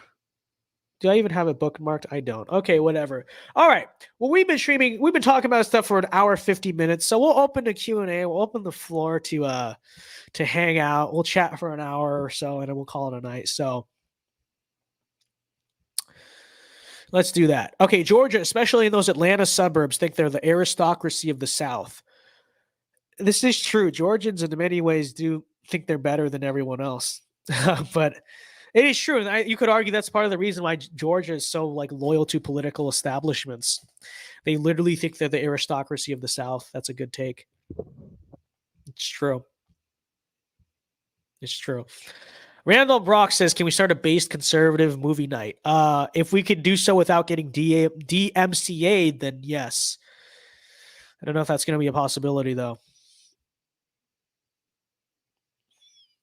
So anyways, we're now in Q&A, so send in chats, send in super chats if you want. See your questions answered. Talk about some stuff. But hold on, let me stop sharing the screen for a second. What do you guys think? I mean, obviously the lighting is a little bit wonky right now. It's also partially the webcam. I probably have to fix some settings there because... But what do you guys say? What are we feeling on this? Okay, the plan is... I don't know what the final setup is going to be. I want a setup that's a little bit more, I guess you could say, simplistic than the current one. Like, I feel like there's just too much going on with our, the current setup we have, or the old setup. It's about to be the old setup. But I want something a little more simplistic, but with like better lighting. So I'm thinking, instead of doing one ring light, we'll do like 3-point lighting basically, or I guess you call it 2-point lighting. Like I'll do both sides so the shadows aren't really there. And then I want like better LEDs. Like actually I have these here. I have these. This is going to be very bright. I'm going to warn you. Like I can't get this is supposed to change colors. I can't get the remote to work yet, but like I want them like coming out the bottom. Because they're kind of like stage lights. They're like the stage lights you see them in like churches and parties and stuff like that. I want it coming out the ground, so we have some kind of like luminescence on the back. I think it's gonna look sick. I think it's gonna be based. This is the APU Chad setup. So true, so true. So, Mark Galen says, you hear about 100 food plants getting bombed. I don't know if we're allowed to say on YouTube that they got bombed, so we'll use the terminology mysteriously burned down, but I have heard about that. I will say, I haven't figured out a way to say this without sounding kind of like a schizo boomer, but it's not schizo boomerism. It's literally just true. I think there's a part of me that thinks this is just not, honestly, I've actually basically arrived at the conclusion at this point, that it's not just incompetence. I think in many ways this is intentional. Why is it intentional? like I said, I don't know how to explain this without sounding like a schizo, but it's just true. It's literally part of the Great Reset. Okay, it is. Because what is part of the function of the Great Reset? It's, you have to reset the world economy. And let's just I'm just gonna say this in the purest way I can. You can call me a boomer or whatever you want, but this is the honest truth. The Great Reset essentially is Marxism. It is Marxism. It's Marxism basically like kind of rebranded. It doesn't have the whole red and yellow thing. It's kind of it's branded through the theme of like globalism or whatever. But you'll own nothing. Everyone's gonna live in the pods. It's Marxism. It's communism is what it is. Okay. Like I don't mean to, and it's global too. Okay, that's also part of communism. And you could argue that's more like actually foundational to communism than kind of the communism you saw in the 20th century, right? Because communism in the end is a global workers' revolution. It's a global system, okay? So you understand this, and you understand part of the point of like cultural Marxism. People throw around this term a lot. The actual goal of the cultural Marxists as a movement is basically to set up society to be prepared to accept full-on communism, right? And so part of the angle of cultural Marxism is to kind of demoralize and degrade the current system to get it to the point to which people are ready to accept the fact that you will own nothing and you'll be happy, right? Understand that. So a big part of this is promoting. So let's just go through this. A big part of cultural Marxism is secularizing America, destroying Christianity, promoting atheism. Why? Because atheism breeds nihilism. Ultimately, if people do become nihilistic, they don't believe life has a whole lot of meaning, etc. It just foundationally easier to accept the fact that they're going to own nothing and they're going to be happy about it, right? So that's number one. Obviously, the degrading of traditions. So that's the point behind all of this racial and sexual revolutions, etc. Okay, that's step two. And step three is you just have to make the capitalist system suck, right? Because we look at it now and it's like, you'll own nothing, you'll be happy. Everyone's like, that's crazy. Is that going to sound so crazy to people when inflation makes it like the current market quote unquote system makes it impossible to buy anything or own anything? Is it really going to sound so crazy? See, that's the thing. And that's the thing is like when you get to that point, that's part of the Great Reset, right? Crash the world economy, screw it up so that we can reset it. Because how are you going to reset? How are you going to pitch the idea of resetting an economy that's in a good shape, right? If you have like the 2019 Trump economy, well, how are you going to reset that? People like the way things are going. You have to basically make the system suck so bad for people to the point to which they are able to like embrace the reset, right? Because it can't. Yeah, it's like the very doomer, demoralized Wojak. Like it can't be worse than it is now. Okay, honey. Okay, WEF. Okay, UN. Like let's do this, right? So honestly, like I said, it legitimately, in my opinion, is the function of this is the Great Reset. People can say that sounds boomer or whatever all they want. It's like unironically true. This is intentional. There is intentionality behind this. Now, I will say I don't always think these people are the most competent. So this is not me saying they have everything under control. I think in many ways they're pushing too hard on this. They're going to screw it up, and you're going to basically just see a backlash against everything that they're doing. I'm not saying they've rigged the thing from the start, but what I am saying is I think there is that angle to which this is why the inflation and all the stuff is actually meant to be part of the plan, right? So, Mark, thank you for the $10. Thank you for the $5, by the way, to the other Mark. Oh, no, same Mark. Okay, Mark Galen or Galen. I don't know how to say your name, but thank you for the 10. He says, also, did you see Rhino Clop's Dan Crenshaw being cussed out by Alex Stein? Yes, I did. Well, actually, I didn't see the video. I've only just heard things. Like I saw the preview on Twitter or whatever. But from what I've heard, Dan's people are basically saying that Alex Stein assaulted Dan Crenshaw, and that's just totally untrue. That's what I've heard about the story, which does not surprise me. They're playing victim because someone challenged him on being not conservative at all. So yeah, props to Alex Stein for doing that. From what I've heard, he's being very falsely slandered by everyone. And it's true. It's true. So good job, Alex, and thank you for the 10 to Mark.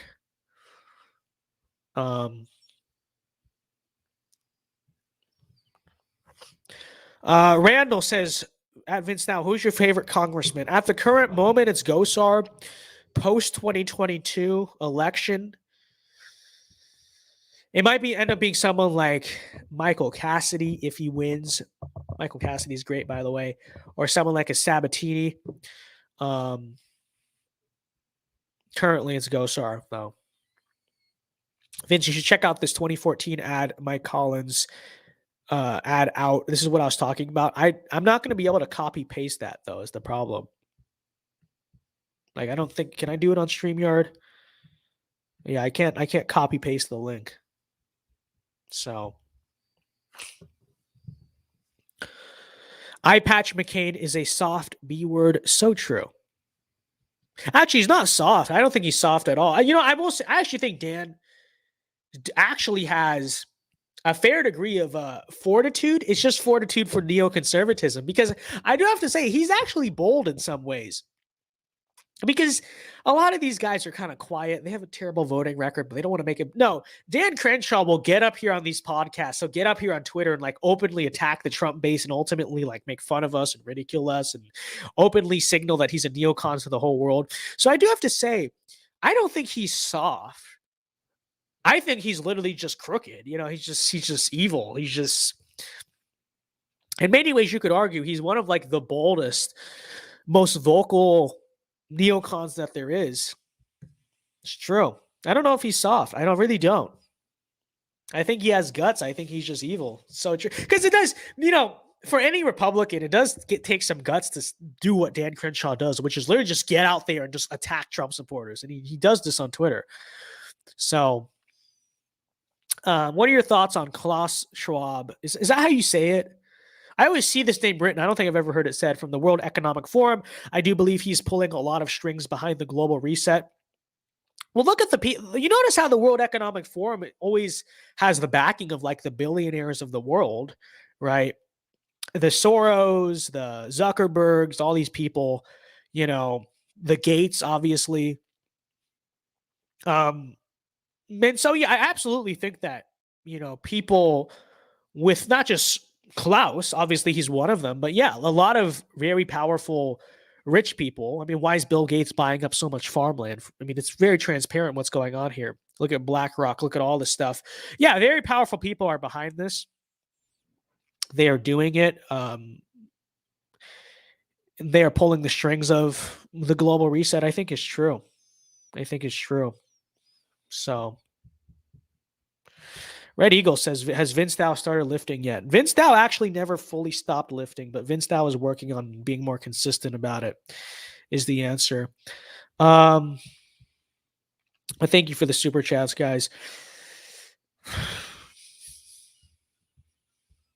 So, Davos is the real enemy, not Moscow, not even Beijing. So true. So true. The damage that the World Economic Forum wants to do and probably is doing to our economy and our country, it far outpaces anything China or Russia can do or has the capacity to do or is doing. And this is so true. China probably, I think that China probably supports it and likes watching it happen.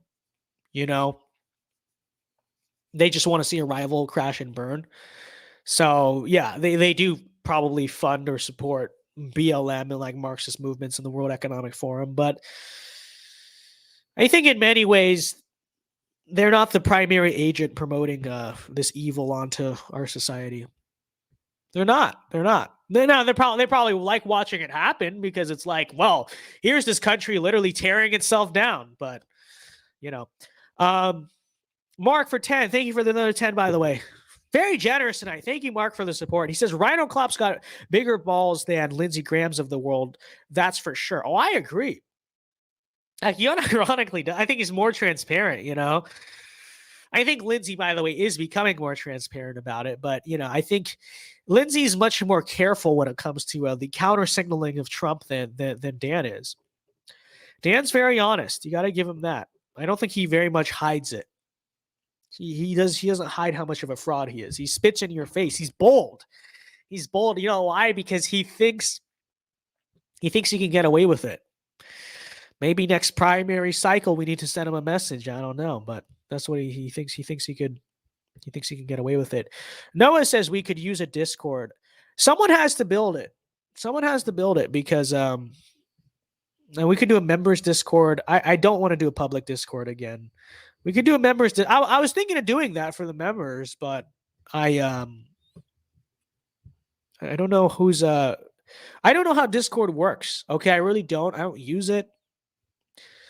Frankly, I think I'm kind of based for not using it. If I'm being honest, I think there's a lot of weird people, a lot of weird stuff that goes on. Now, with that said, I'm kind of out of the loop with some of the lore of the internet, admittedly, but I don't really care. But I would be down to do a members Discord server, but someone's got to set it up because I don't know how to do that stuff, and I don't plan on doing that. So, I mean, better yet, we still have the size. We could do like a members Snapchat group chat. Okay. I'd honestly rather do that than than a members Discord.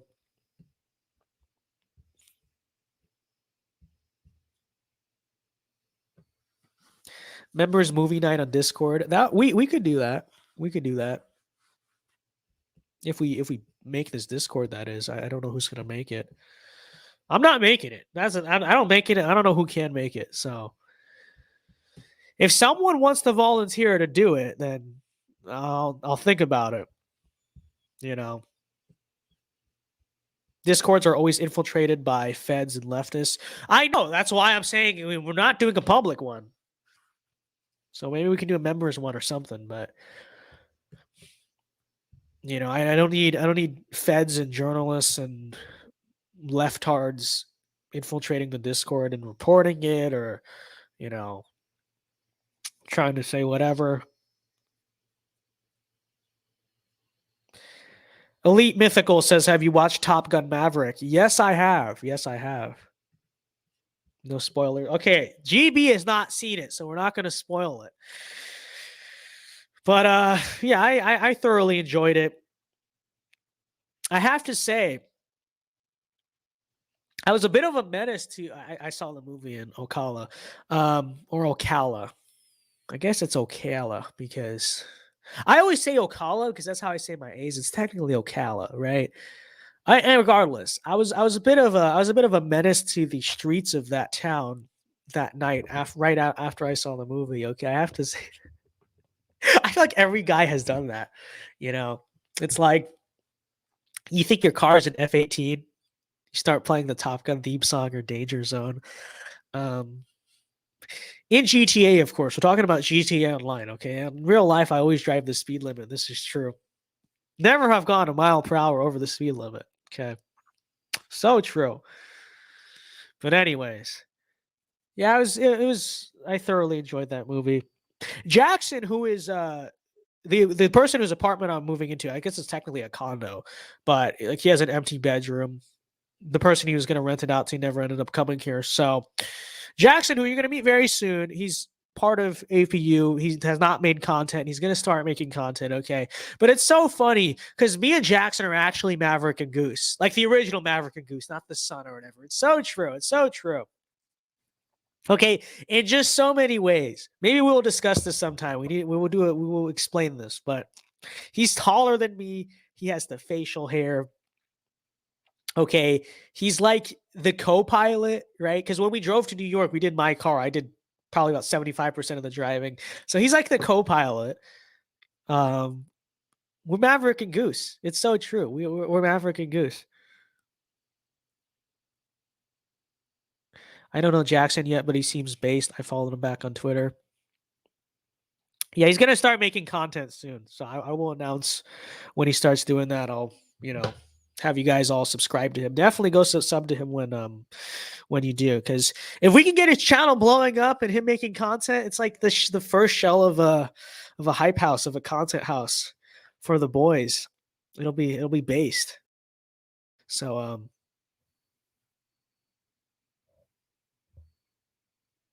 you know.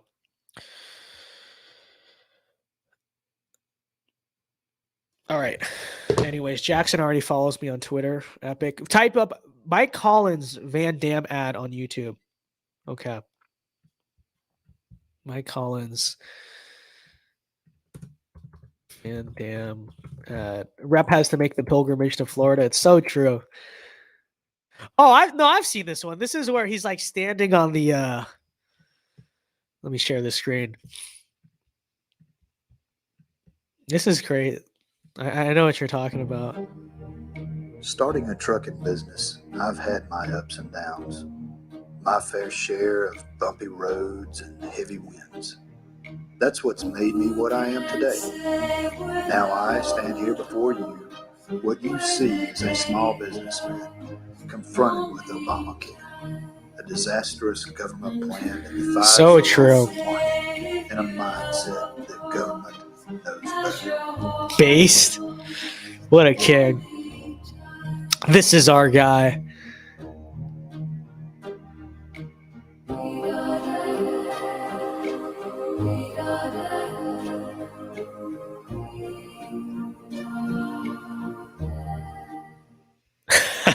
Hello and welcome Oops. back to So true. What a king. He's a Smokey and the Bandit conservative. He really is. Just like us, you know, when me and Jackson had to do that New York road trip because of the canceled flight, we really were we were northbound and down. But I that was like the first song I played in the car. It was epic. We had 1 day to drive 17 hours. What a day. To be honest, he needed more masculine music playing, though. It doesn't matter. He's in Congress now. He's in Congress now. So true. I left when Maverick converted to Islam and shouted in Arabic to the manager to Hardee's. What are you I don't remember that in the movie. I'm pretty sure that's a troll. I do not remember that happening. You know, I have to say, I vaguely remember a scene like that, but I don't remember that happening. So, you know.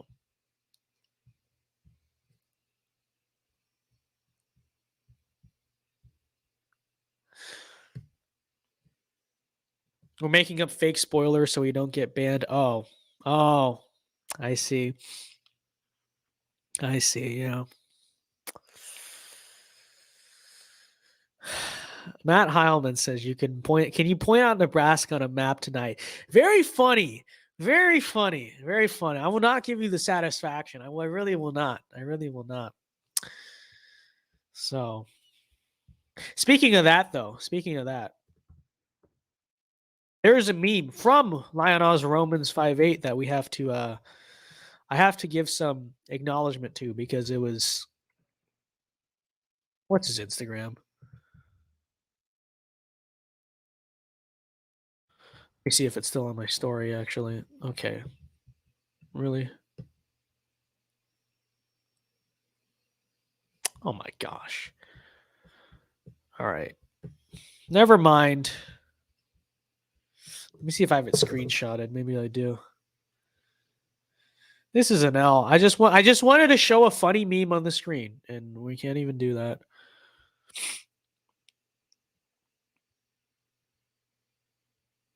All right, whatever. We're not sharing the 714 meme then. I guess it's just lost to the ash of history. So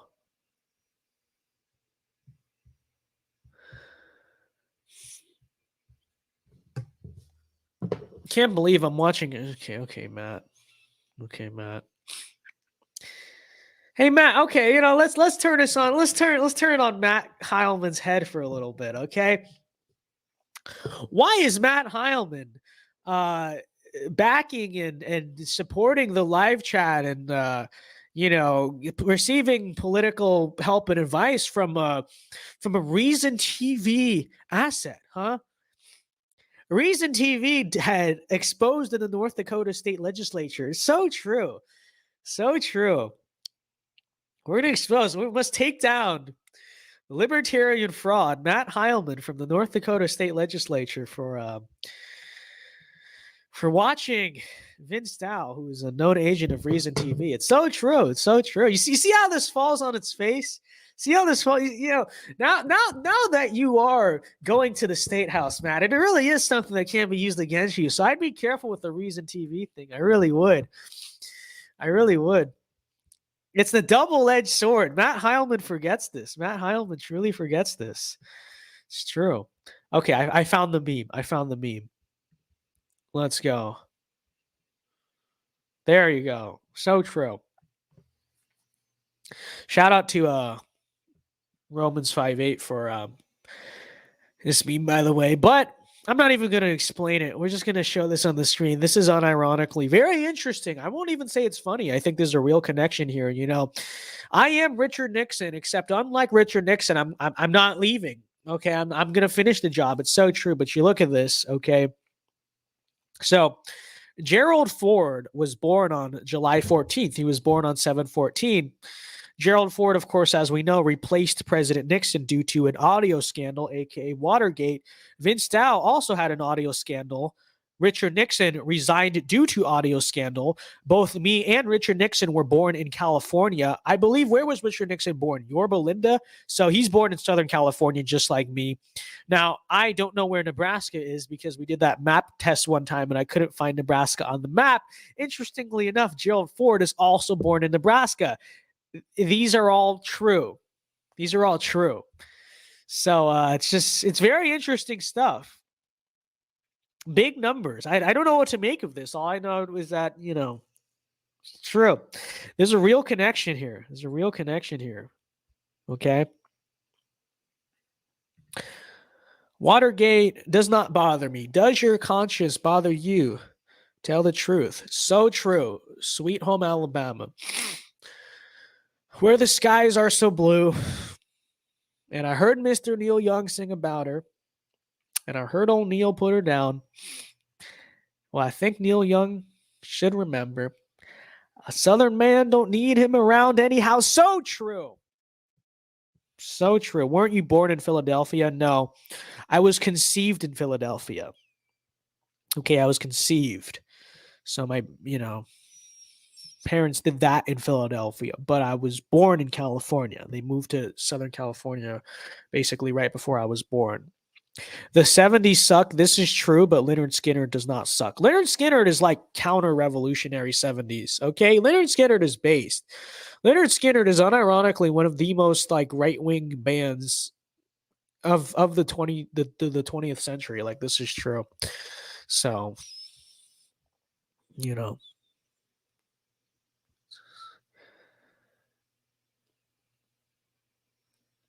Wince Wow and Wed Weagle Walletics. So true. We only take W's.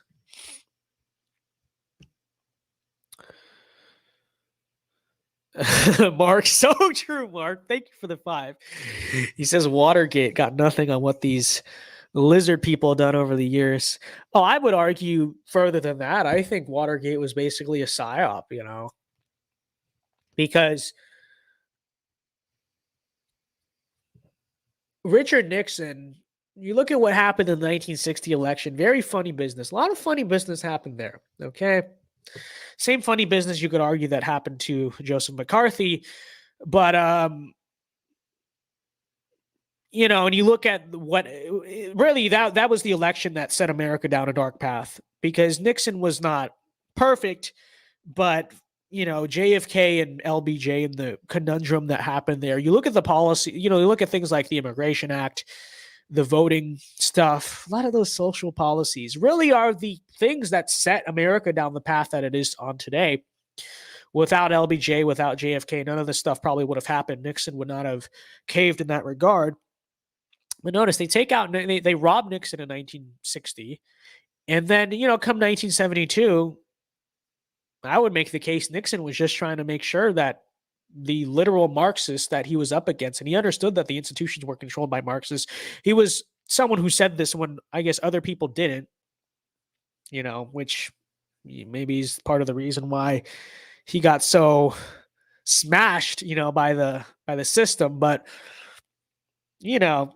one could make the strong argument that you know, what he really was trying to do was just make sure that 1960 didn't happen again, which was a very real steal by very real bad actors. So it's so true. Alabama is West Virginia's little cousin.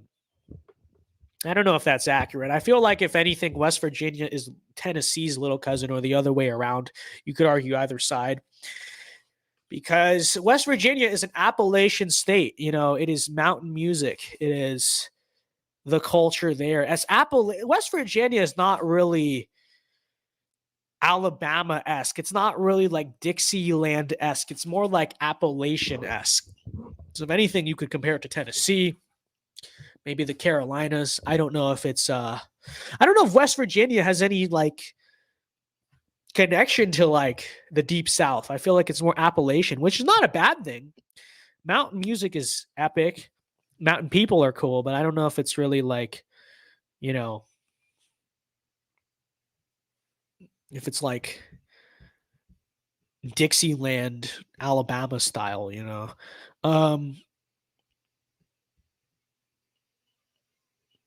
The only proof of endemic incest in the South is the fact that so many of the girls are orange, but that's it. Okay, well, I was actually going to talk about this because, and I forgot to bookmark it, which is the reason why I never ended up talking about this. But I saw like, I don't know, that Amala girl from PragerU was doing she did like a reaction to this reel today. Don't worry about her reaction. The point is, I saw like this leftist TikTok on my feed, and it was. Let's just see if we can find it. Let's just see if we can find it. Noah Boyd says it's a cousin joke. Oh, I see. I see. West Virginia is based. I agree. Jackson wants to do an actual trip to West Virginia. This guy talks about it all the time, okay? All right, I don't know if he's in the chat right now, but I'll tell you, I'm not against it, by the way. I'm not counter-signaling it. It's just funny. Jackson, I swear, every time I see this guy, he's like, we need to do a APU Chad trip to the mountains. Like every single time, he's always like, he's very adamant. He wants to do this mountain trip, specifically to West Virginia, or like Tennessee, which I'm down to do it. I'm down to do it, but okay, really? We're never gonna find this. We're never gonna find this because I can't log into Instagram, guys. So true. Okay, let me see. Instagram.com/PragerU. I've been through West Virginia. Like I've driven through it, but I've never really experienced it. And so I do definitely want to actually like experience it for real, not just driving through like Morgantown on the side of the interstate or whatever. I want to find Mothman. I want to find the Scorch Beast. Yes, I want to find the Scorch Beast. It's so true. I want to find the mole. These are Fallout jokes, but unironically,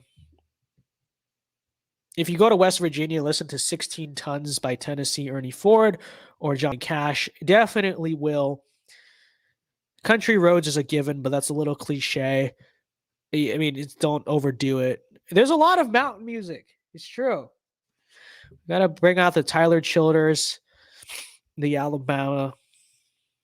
So real. The Grafton Monster. So true. So many cryptids. We might just go there and get abducted by aliens. That's a joke because aliens aren't real. Aliens are a psyop. But seriously, we need to do this mountain trip. Jackson is very adamant on the mountain trip. He's a mountain. Here it is. This is the TikTok. Okay, Sarah, can we? I'm not logged in. Can we just watch the reel, please? All right, hold on. Hold on. Let me log in or whatever. So annoying. Please log in. First of all, you logged me out, dude. Okay, I was logged in. You logged me out. And now you're bullying me for the fact that you logged me out. I hate technology. Really do. This is literally 1984. Okay. It's literally 1984. Yes, that was me logging in. Jeez. Unrecognized device just logged in your Williston, Florida. Yes, that's me, dude. Okay. Anyways, on the point of Lalo's chat, this is relevant to Lalo's chat. Okay, let me just say it. Actually, oh wait, I have to share the different screen. We're having all sorts of trouble right now. It's true. Okay. Finally, 1984 is over. We are now in 1985. So true. Okay, hold on. You're a white person, you can't wait to get super tan, and you can't say Black Lives Matter, and you're not an ally, and you can't stand for your Black, brown, indigenous, people of color, friends, and family, then do everyone a favor, and tanning is not for you. So thank you. Guys, everything's an act of appropriation or racism these days, even tanning apparently. Yeah. Okay, whatever. I'm gonna have a much different response to this, but all the girls in the South are orange because tanning is such an insanely ingrained part of the culture here. Okay. Now, obviously, they're out in the sun all the time, so there's a natural tan, but it goes beyond that. Like a lot of the times, they're like spray tans. They go to tanning beds. Okay. It's like, it's so true. Everyone here is orange. In Florida, especially, all the white girls here are very orange. I'm sure it's just true in the rest of the South. No, it's a cultural thing. It is. It's because tanning is part of the culture. I don't know why everyone wants to be orange. Now, I will say, personally, this is my 2 cents. Now, obviously, like, to some extent, a tan is healthy because it means you're out in the sun. It means you're getting vitamin D. Okay, I understand that. But I'm just not a fan of it. Like, because I swear, like, the white girls in like the SEC, they're all so orange. And I distinctly recall an experience in which a certain like blonde white woman that I know in my personal life, she's always like so orange. Okay, one day I saw her without her spray tan. I saw her like just white, not orange. And I was like, I was blown away. I was like, wow, she actually looks good. Like this woman actually looks attractive, but like normally she just looks so orange that it's like gross. And it's just so true. So anyways, point being, okay. Yeah, I get it. Natural tan, that's fine. In many ways, one could argue the tanning culture, especially down here, is like an anti-white psyop. It is. Because like, honestly, I don't know. Everyone's always like, oh, I'm so pale. It's like, I don't think they're pale. I think they actually look fine, you know? And a little bit of bronze, I understand that looks good, but like these women will tan themselves so much to the point where they legitimately look disgusting. Like they look unnaturally orange, you know? The only orange man who's allowed to be that orange is Trump. Okay? Seriously. But you know, and it's always like they look pale, and it's like you see them when they're not tan. And it's like they don't look pale at all. They actually look good. They look normal. Like some like Nordic people, like Swedish girls or whatever. It's like, yeah, Norwegians, yeah, they're kind of pale. But like a lot of these ones, they just look like normal, but they're convinced by society that they're pale. Why? Because it's legitimately the anti-white psyop. Like it legitimately is. So it's like normal, just white people, white skin. I'm so pale. I need to turn like dark orange. No, you don't. No, you look fine. It's so true. It's so true. And quite frankly, I have to say, I personally find that I think, you know, a lot of these white girls, when I see them without their tans, I'm like, you actually look much better and much more attractive without that orange on you, without that like disgusting spray tan on you. And it's so true. It's so true. People will disagree, I guess, but you know, it's like a natural tan, I get, but like these people, and I understand, okay, vitamin D, it's good for you. Okay, whatever. But like, I'm just telling you visually, I don't like this whole just super orange thing. It's just true. Jersey Shore ruined a whole generation of girls. No, literally the case.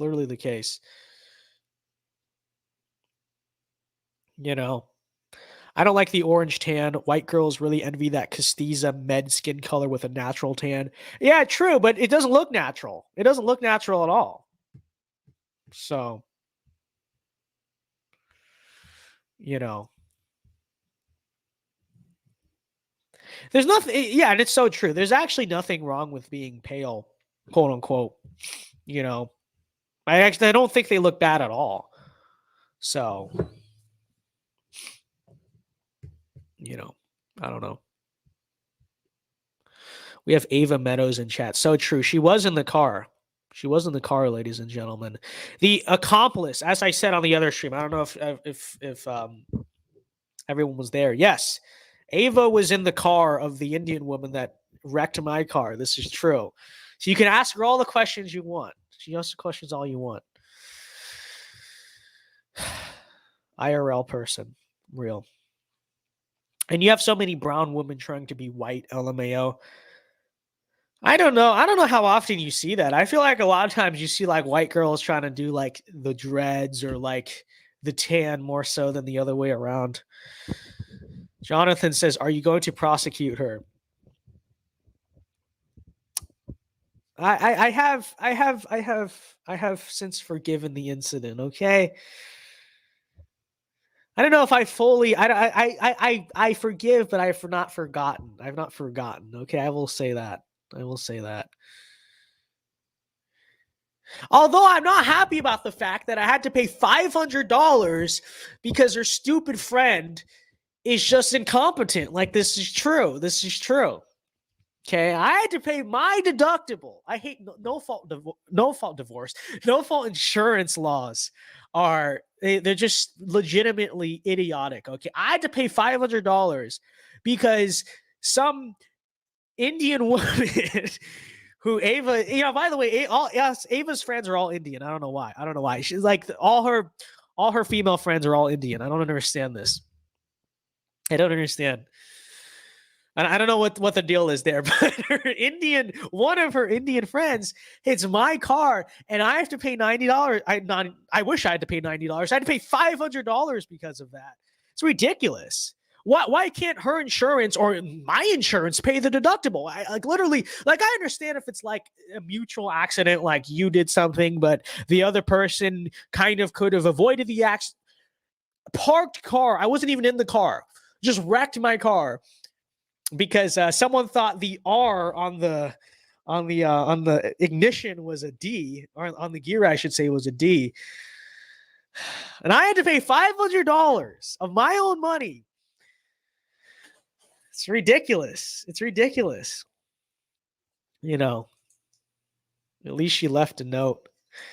Well, yeah, at least she did. You know, if it was up to Ava has confessed this to me. If it was up to Ava, there would have been no note. It is true. It is true. But yeah, $500 because Ava's Indian friend, who I don't know why. I don't know why her parents gave her a Jeep. She should not be allowed to drive that thing. It's too big for her. You give her a little car, she's likely to hit less. Okay, let me just say that. And she's likely to do less damage. Because if it was like a Kia Soul, that it wouldn't have left that bad of, it wouldn't have destroyed the trunk. Okay, this is true. I don't know why we give people who can't drive the biggest cars. Have you ever noticed this? You know, the worst drivers always have the biggest cars for some reason. I don't know why.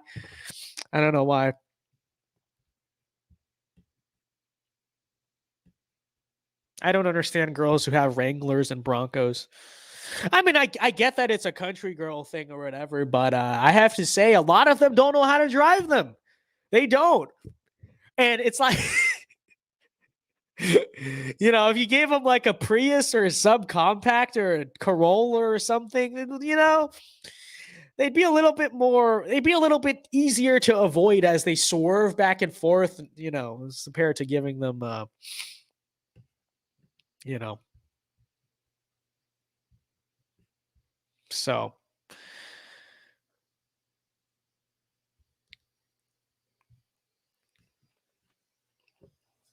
So true. So, Matt wants me to take a religious values test.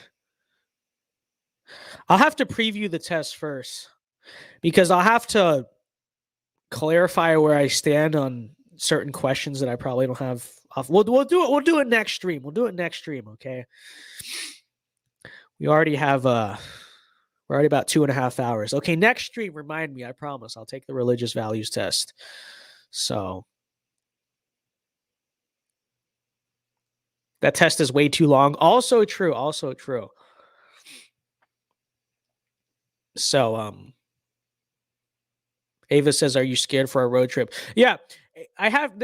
And funny enough, now she has to get in my car. Okay, so the reason I know Ava is because she interns at the PAC I do some work for, and that's how I know her.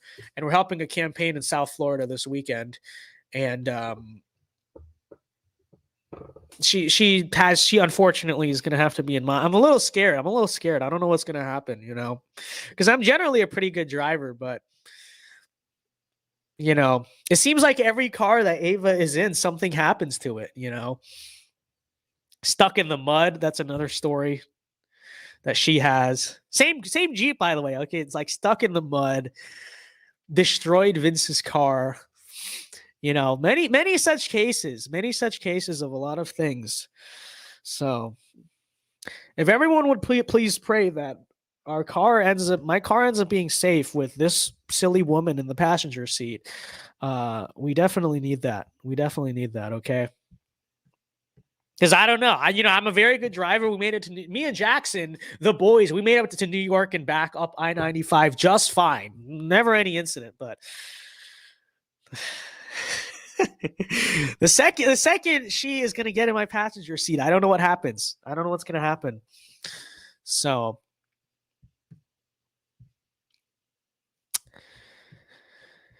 Bad numbers, small numbers. Vince, are you going to hunt pythons this autumn? I don't live in the python part of Florida. We're too up north. But I want to go gator hunting. I know it's illegal. We can't do it. I guess I got to go to Louisiana. I think they can do it in Louisiana. They're protected here. I really want to put a bullet between a gator's skull and skin it and eat it. Okay. I just feel like that's a life experience of mine. I want to do that. Okay. I don't want to just shoot a gator for the purpose of being a psychopath, but gator meat is good. I want to roast a gator. I want to kill the gator, roast it. It would be so good. It is good. I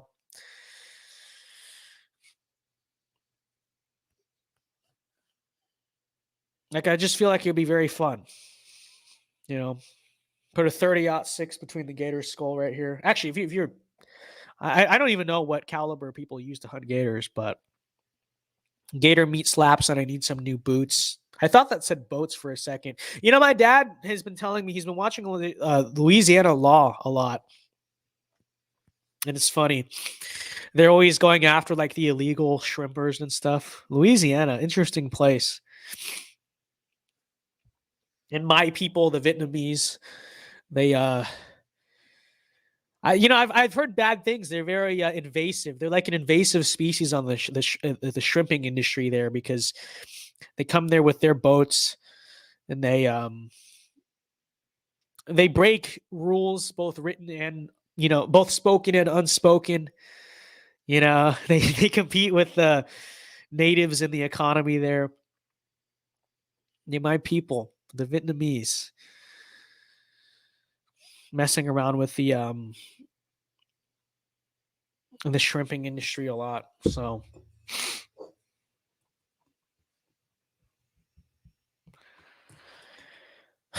did you make a quick stop along the way while going to New York? We didn't really stop. We only stopped at gas stations and that's basically, we only stopped for gas. So we stopped at Sheetz. Okay. Sheetz is better than Wawa. We love Sheetz. I've had it before. I made a point to Jackson. You got to try Sheetz. And it smacks. The Wisconsin cheese bites really are something else. And we had one other place I can't remember on the turnpike going back. That's a very northeastern style place. Forgot the name of the restaurant. What's it freaking called? I don't remember. But besides that, no. I mean, we had to make this trip in a day. It was not. Honestly, I wouldn't have. I thought it was fun, but it could have been a lot more fun if we did get to be tourists and stop and see things, or even maybe take our time, like take a highway, right? Instead of interstates are always so ugly. You take a highway, like a pre-Eisenhower highway. By the way, a strong advocate of driving those if you have the time and you can pay for the gas. If and you have obviously the time. Take a highway instead of an interstate. It's very much more scenic. It's very beautiful. It's a lot more fun. Like around here, like there's I-75, which is an Eisenhower highway, and there's 441, which was built in like the 20s. 441 is so much more beautiful, so much more peaceful. Less traffic oftentimes too. So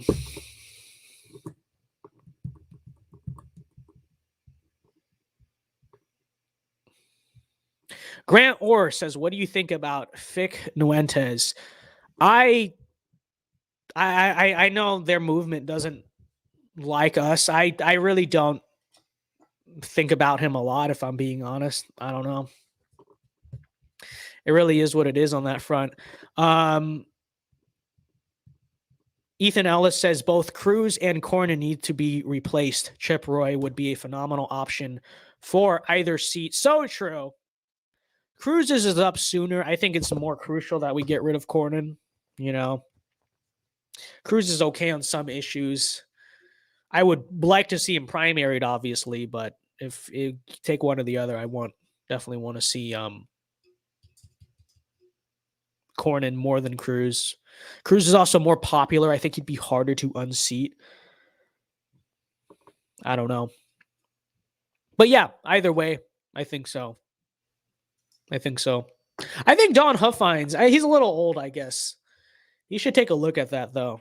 If he doesn't want to run for governor again, go for one of the Senate seats. It's true.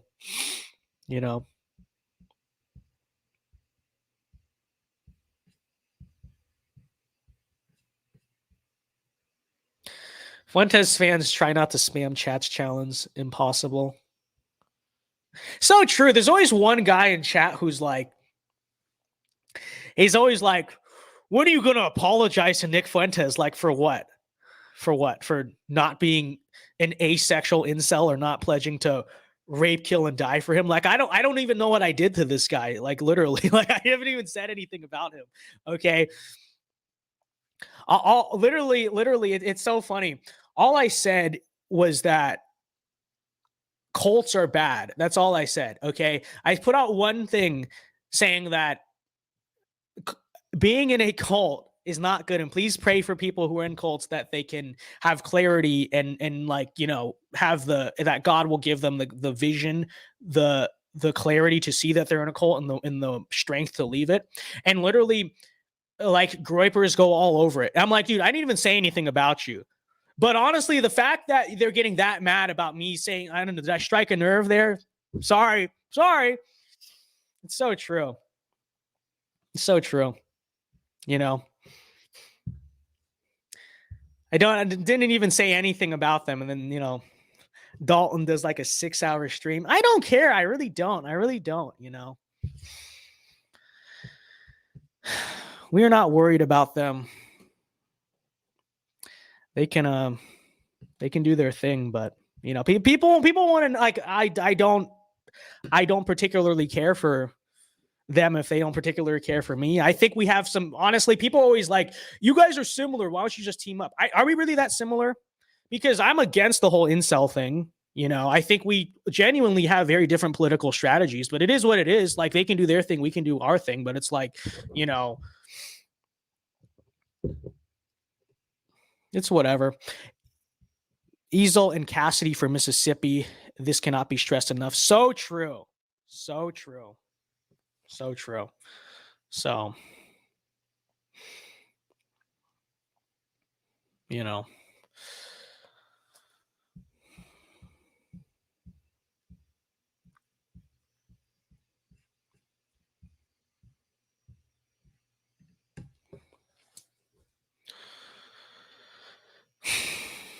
I liked Kai, but he called Vince sussy, and okay.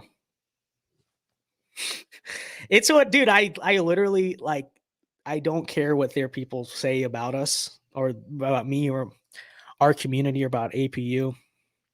It really is what it is. Let me just say this, okay? The only thing I have to say about it, let's see where each movement is in 5 years. That's all. That's really all that matters, you know? Like, you can milk your E-drama all you want. I don't care. We're focused on the real things that matter. Let's see who wins in the end, okay? If you want to make it a competition, which I don't view them as competition, okay? Like, if anything, I view, like, the mainstream as the competition because that's who we're trying to replace. You know, we're not trying to replace, like... We're not trying to replace cozy TV or something, okay? Like, I ultimately want to see our movement replace things like the National Review, right? The entrenched DC apparatus, like, that's what we're trying to do. And so, you know, it is what it is. I don't care. I really don't care, okay? But if they're gonna counter signal us, then I'll counter signal them back. I don't really sure, but you know, I honestly don't think about them a lot. I really don't. We're doing our thing, you know.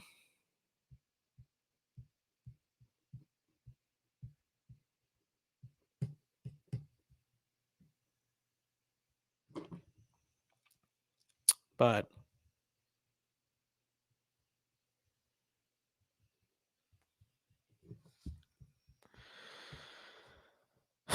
it is what it is. It's okay, Vince. I have you and Nick on my Telegram. I mean, you do you. I don't really care. But, you know, in the event that someone like Haley or Pence becomes a major presidential nominee, how do we vote? Do we split vote for Dems or third party? Dude, it's not going to happen. You don't have to worry about it. You don't have to worry about it. It's not going to happen. It's really not, you know?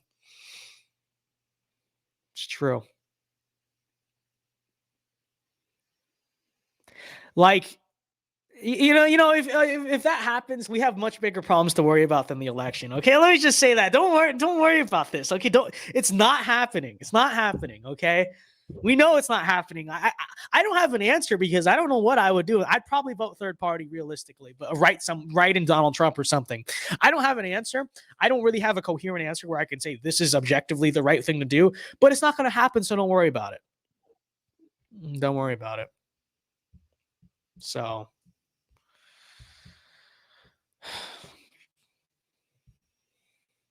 Felice says, saw a stream where Kai was taking this cringer-based quiz with Dalton and Kai. Kai did say that APU was cringe. Same with Dalton. Yeah, they can do what they want.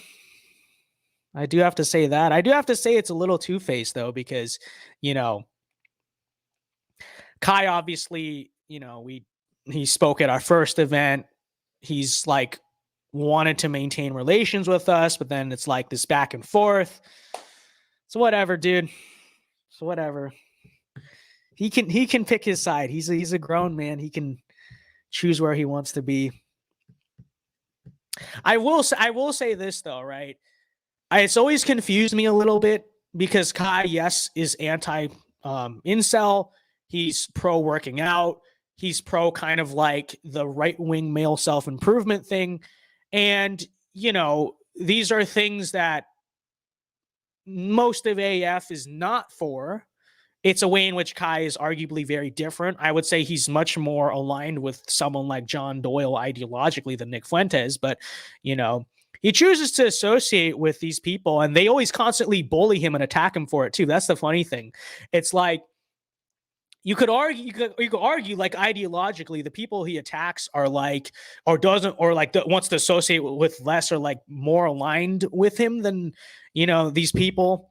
And it's funny because AF always like gives him crap for it. It's like, you know, you have like Beardson always like attacking Kai for all this stuff, but I don't know. He chooses to stick with them. That's his decision. He's a grown man. I mean, it's up to him. It has always confused me. It's confused a lot of people quite a bit, but you know, whatever. It's up to him.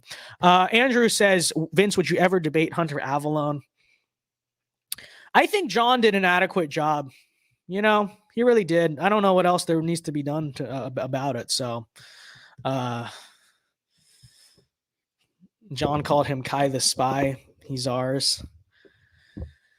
It kind of goes both ways, though. It kind of does. But, you know.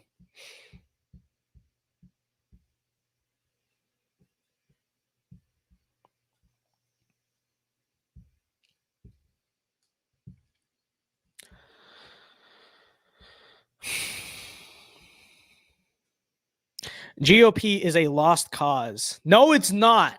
The current GOP, yes. Like, yeah, we're not going to redeem Mitch McConnell. But it's not a lost cause in the sense that we're going to take it over. We're literally going to take it over, okay? We are taking it over slowly but surely. It's a process, yes. Like I said, it's a war. You're going to lose some battles. You're going to win some battles. We're going to take it over, though. It's true. So don't go form a Patriot Party or something. We're going to take over the GOP. We're going to take it over from within. But yes, the current GOP, yes, Mitch McConnell, Lindsey Graham, Kevin McCarthy, John Cornyn, Ted Cruz, all these people, they are lost causes. That part is true.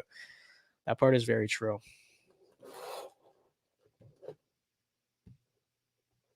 So.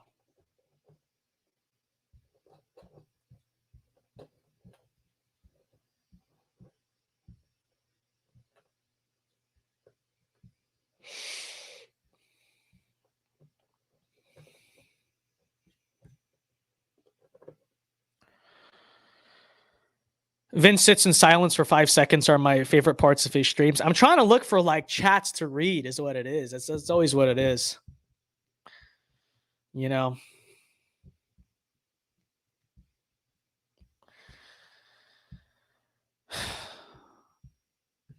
Dalton is a douchebag who needs to stop attacking APU without cause. Like I said, I don't care. I don't think about them. I don't watch their content.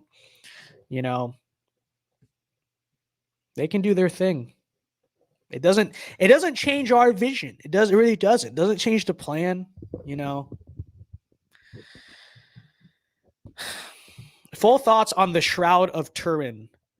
I've only seen that one Twitter thread on it. I believe in it. I don't know what else there's to say about it. If like what is in that thread is accurate, then like, yeah, I believe in it. I think it definitely might be proof of the resurrection. I like to lean towards the fact that it is, just because it's very it's very convincing. So why, because I obviously believe in the resurrection regardless of the shroud. There's other reasons why I believe in the resurrection, but it's definitely a base story. It really is. So,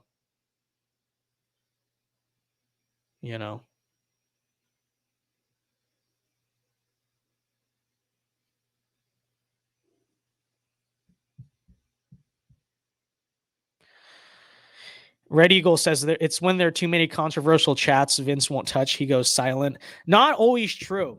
Not always true. Sometimes it's like I want to guide the discussion in a certain place and it's going in another place. And I'm like, what can I pick to like change the topic? Which is very true. Opinion on labor unions.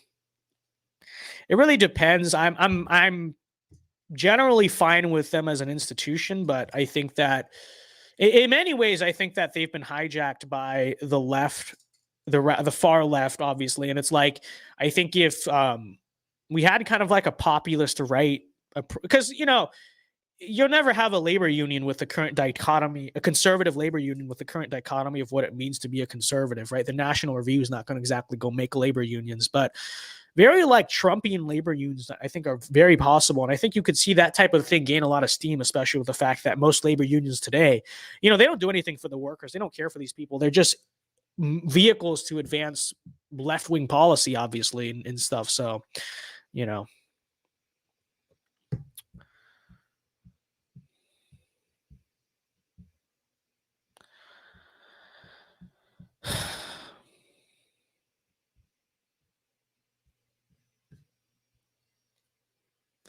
unions also can't survive when the work being done is able to be outsourced to cheaper areas and there's no tariff that can fix them long term. Yeah. Unions are a Democrat money laundering scheme. Totally true. Now, I will say that if you could, in theory, if we had like a nationalist economic GOP, which we don't have right now, you could see an angle to which labor unions, especially blue collar ones, become something of a laundering scheme, not really, but to our side, obviously. But yeah, public unions cringe. 100%. Public unions, literally, I don't even think they're savable. I think they just need to be abolished. I think we'd be better off if you just got rid of them. Like, who cares? You know? I don't see an angle to reclaiming them for conservatives. I don't know if they're exactly conservative to begin with. Just get rid of them. Okay, you're never going to fix a teachers union. Just dismantle them. Okay? Abolish them. Literally make them illegal. What are you going to do? What are the teachers going to do? Quit? Good. Good. Get out of here, libtard. Literally, if they all quit because you destroyed the teachers unions, literally the only ones you can have left are the good teachers and the right-wing teachers. There you go. Total W. You know?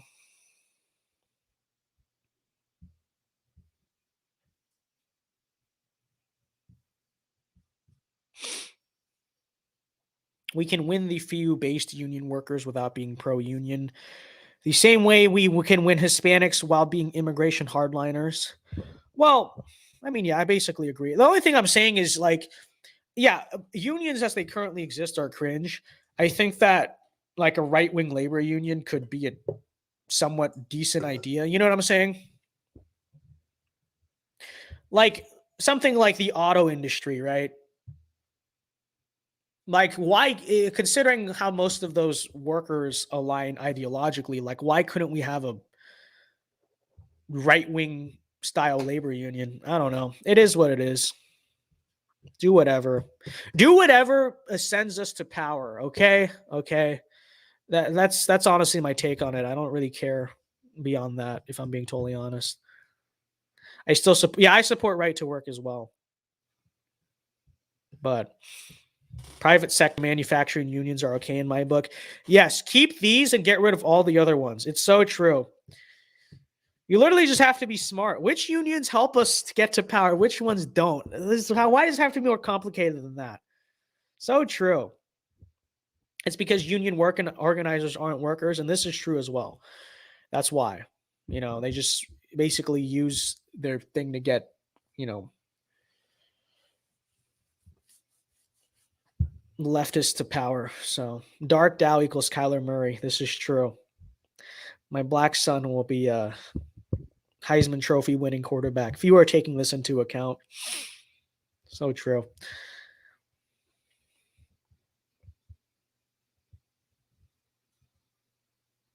I think me and Kyler Murray are probably like the same height, if we're being realistic. Kyler Murray's a tiny guy. So true. 100% partisan strategy. No, literally. I don't understand why it has to be. Why is that a bad take? I think that's actually a good take. Because I think it's good that, like, blue collar, you know, middle American radicals are represented and get their way against, like, evil multinational corporations. I think unions, if they're doing that, are good.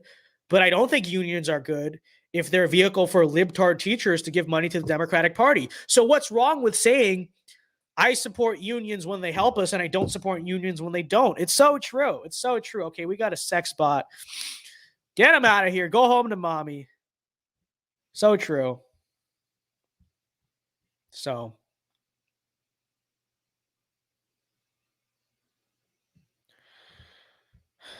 Yeah, get out of here.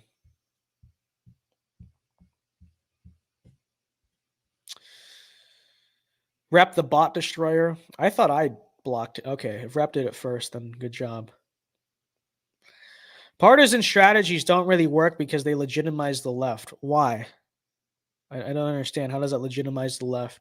I don't view the concept of a union to be inherently left-wing.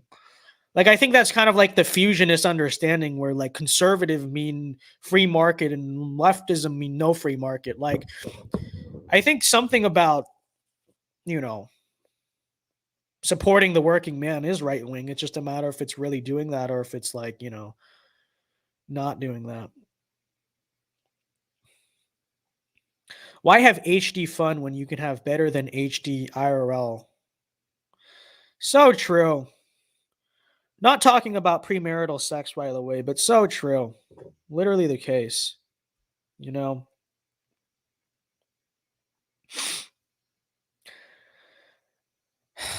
Pornography. I feel like we don't talk about it a lot on this channel. I feel like it's implied, like we just understand, but it's terrible stuff. We've all been exposed to it. I'm sure you have too. It will ruin your mind. It has the power. I'm not saying it always will. It has the power to ruin your sexuality. Will ruin your dating life. So true. So true. Save your seed. Save your dopamine. It will make real life dating much more fulfilling. It'll make your marriage much more fulfilling. This is all very true. This is all very true. So, what about Christian preservation foreign policy?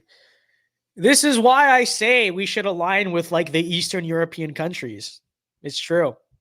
I think in terms of our alliances, I mean, obviously we have to Christianize America before we have a discussion, but in an ideal world, America should unironically align with countries based on their religious affiliation. Like, you know, Christian civilizations should team up with other Christian civilizations and team up against non-Christian civilizations. So I agree with that. Porn hurt my mind for a long time. It's so true. So true, King. GB says, I'm quitting it for good. I might meet a based girl that my aunt knows down in Arkansas if it works out. Let's go, King. Let's go, champ. See, if these were the individuals discussed earlier on stream, they would call you a simp, okay? This is so true. I see this all the time. It's just ridiculous. It's like, oh, I'm sorry for being straight. like these, like, obviously we're against simping, we're against degeneracy, but like, you know, we were happy for GB. We were happy for GB that he is on the scene, that he is dating women, that he is trying to get himself out there, trying to eventually get married, trying to start a family, you know. It's so true. So good job. And I will say this, you know, this is part of the problem with being an incel, is that I think there's something about being on the real dating scene or being in a relationship that makes it easier to not be addicted to porn. Or it's kind of you know, obviously like God and your relationship with God should be your number one driver. But obviously it's like, to some extent, you know, it's kind of like an added motivation. I think it should be one of your primary motivations, especially if you are in one. Is like, you know, there's something there. And I'm not saying even necessarily having sex with, obviously, you know, I'm against that too, against premarital sex, but like just the knowledge that like, hey, I'm in a relationship. This is technically adultery and it is disloyal, etc. There's something about that, I will say, that makes it easier to stay away from porn. Okay. Like that's just like socially true. Like it's implicitly true. So, you know, one of the many advantages of being a normal heterosexual yet Christian traditional male and not, you know, being asexual or an incel or whatever, you know.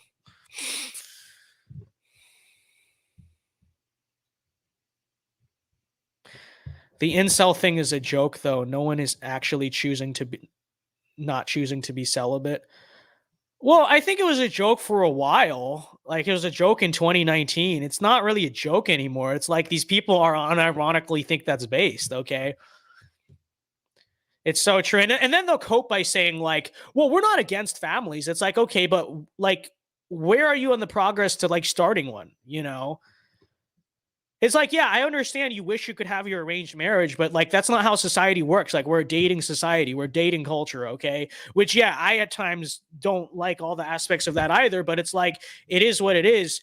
Where's the progress? Like, where's the progress being made to like, what do you expect that like, it's just going to fall in your lap? Like your mail order bride is just going to come and you're going to have like 10 white children or something. Like how, you know what I mean?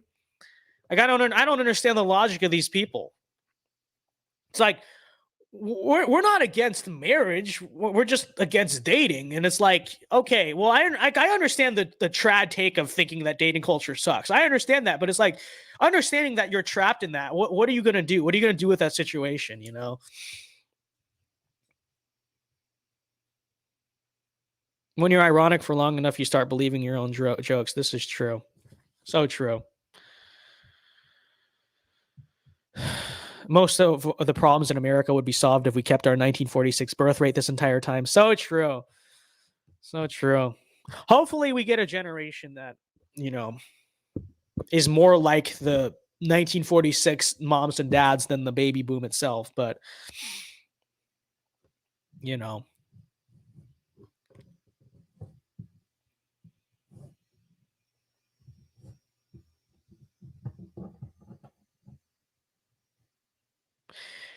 In pro wrestling, they call it living the gimmick. Oh my, here comes the sex bot again. In pro wrestling, they call it the living gimmick, where you pretend to be something for so long you become it. Correct. Yes. It's true. It's true. Like, I don't think this is, oh, wait. Okay, we got the sex spot out. Good. Good. You know, it's kind of, you know, I think ultimately our message when it comes to women is going to prevail because it's the only one that's like real and actually Christian and actually conservative. But like, it just sucks because like, look at who you have on like the dissident right, which I don't consider myself dissident right. I don't like that label. I view myself as parallel right. Why? Because it's like, you know what I mean? It's like I view myself as something that's trying to infiltrate and take over the mainstream, not just like sit on the side as a dissonant or whatever. Like, okay, but whatever. It's like on one hand, you have this incel thing, which we explain all the time. It's like, is just stupid. And it's like a suicide cult basically. But on the other hand, you have some of these people, it's like this whole take that like, oh, we're just going to be degenerates. We're going to have sex with a bunch of women. And that makes us based. It's like, it's just, okay, so either you're like an asexual incel or you're like, I don't know, this like carnivore who's having sex with a bunch of women. It's like, how about you just be a Christian traditional man? Like what's so, I mean, it's easier said than done. Okay. But I feel like it's fairly easy to understand, you know, don't be a simp, don't be a coomer, but, you know, pursue women, obviously. Be honorable, be strong, right? Be dominant, but at the same time be gentle and honorable and Christian towards women, right? What's so hard about? I don't understand why people have such a hard time understanding this. You know what I mean?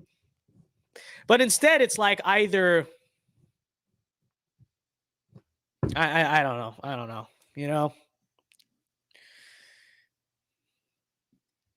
There's a fine line, you know, somewhere in between the incels and the just bronze carnivore have sex with a bunch of women. Somewhere in the middle of that, there's literally just being a pro-family Christian traditional man. And I don't, and that's not easy. That's probably that's the single hardest walk there is, which is understandable because it's very easy to just boycott the scene. It's very easy to just fall into the world. It's the hardest thing to do. Don't get me wrong, but I don't think it's that hard to understand. It's the ideal, right? Is anyone perfect at it? No. Am I perfect at it? No. But like when it comes to this community, it's like, what are the values I want to impart onto my subscribers? I want it to be that, you know, am I the perfect embodiment of that? No. Am I perfect at it? No. Are my followers ever going to be perfect at it? No. But generally, I feel like I've done my job if I'm encouraging men, young men especially, like on one hand, to abstain until marriage and to, you know, not be addicted to porn and not be addicted to sex. But on the other hand, right, do pursue women, do strive for marriage and family and kids, and, you know, do so in a way that is genuinely masculine, you know, not just in a way that's just like, oh, you know, I put women in their place, therefore I'm based. It's like, yeah, be the leader, be the man, be the dominant one, but also be like gentle and chivalrous and truly man. Like, I feel like if I can impart that mindset onto my followers, I've done a good job. Like, that's the goal. That's the goal. And it's optimistic to see, like, you know, our own subscribers saying things like, well, yeah, I scored a date with this girl and like, here's what I want to like lead her to do, or I don't know, I want to make her better. Like that's the plan. That's the plan. That's what we should be doing. Okay. And like, it's not that hard to get. Okay. I don't understand why people don't get this, but it's like, we have a lot of leaders in this movement that just, they don't want to promote that for whatever reason,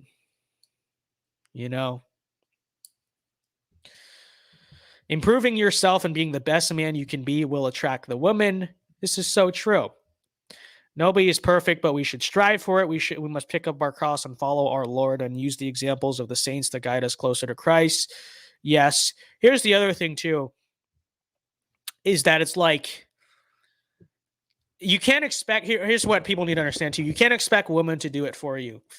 It's like, women suck, therefore I'm going to be an incel. It's like, yeah, the modern woman is depraved. She is degenerate. She is like subversive, like most of them are. Yes, we understand there's a big problem with women in modern society.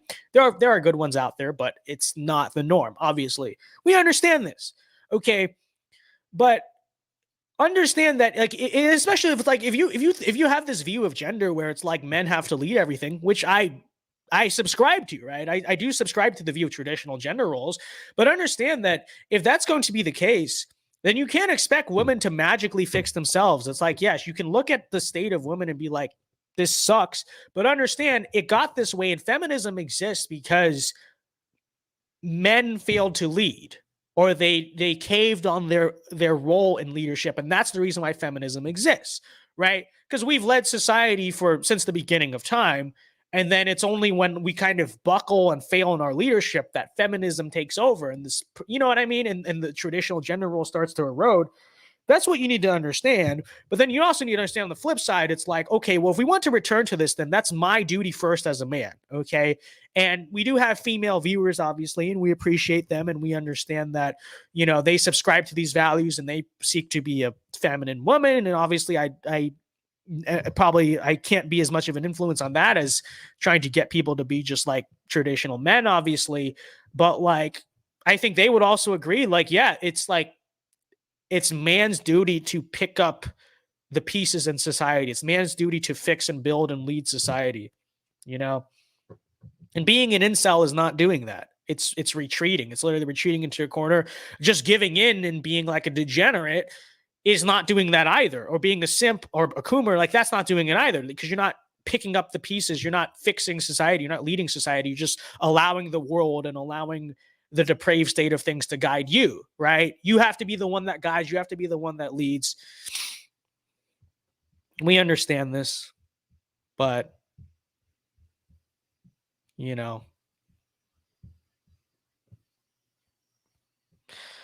Matt Gagnon says the real let's go, champ. Let's go. Dissident right is a losing mindset. I agree. That's why I never saw myself as it. I kind of use the term just to explain. Here's people I don't like. We're not dissident right. Okay. It's so true. It is a losing mindset, because we need to stop viewing ourselves as something that's always going to stand on the outside. Like, yes, we are dissident in the sense that we do dissent from the mainstream. I like the term parallel right, or the new, I don't entirely like the term new right, because in many ways we're the old right, but new right in the sense that, like, we are the right. This is the right. We're not dissident. We are going to seize the mainstream. We're going to take the mainstream. And that's what we want to do. We're going to take power, right? That needs to be the mindset, not like I'm going to stand outside and shout out the wall. And I think dissident right has too much of that connotation. When we view ourselves like that, that's what we end up with. So Nicholas says, why do you think most modern women are degenerate? For the same reason most modern men are degenerate, but like, just look around you. Is that hard to see? The way they dress, the way they act, the ideas they subscribe to. I think it's quite obvious. Sin is the reason. This is true. Man and woman will always exist in a fallen state until creation is redeemed, obviously. But,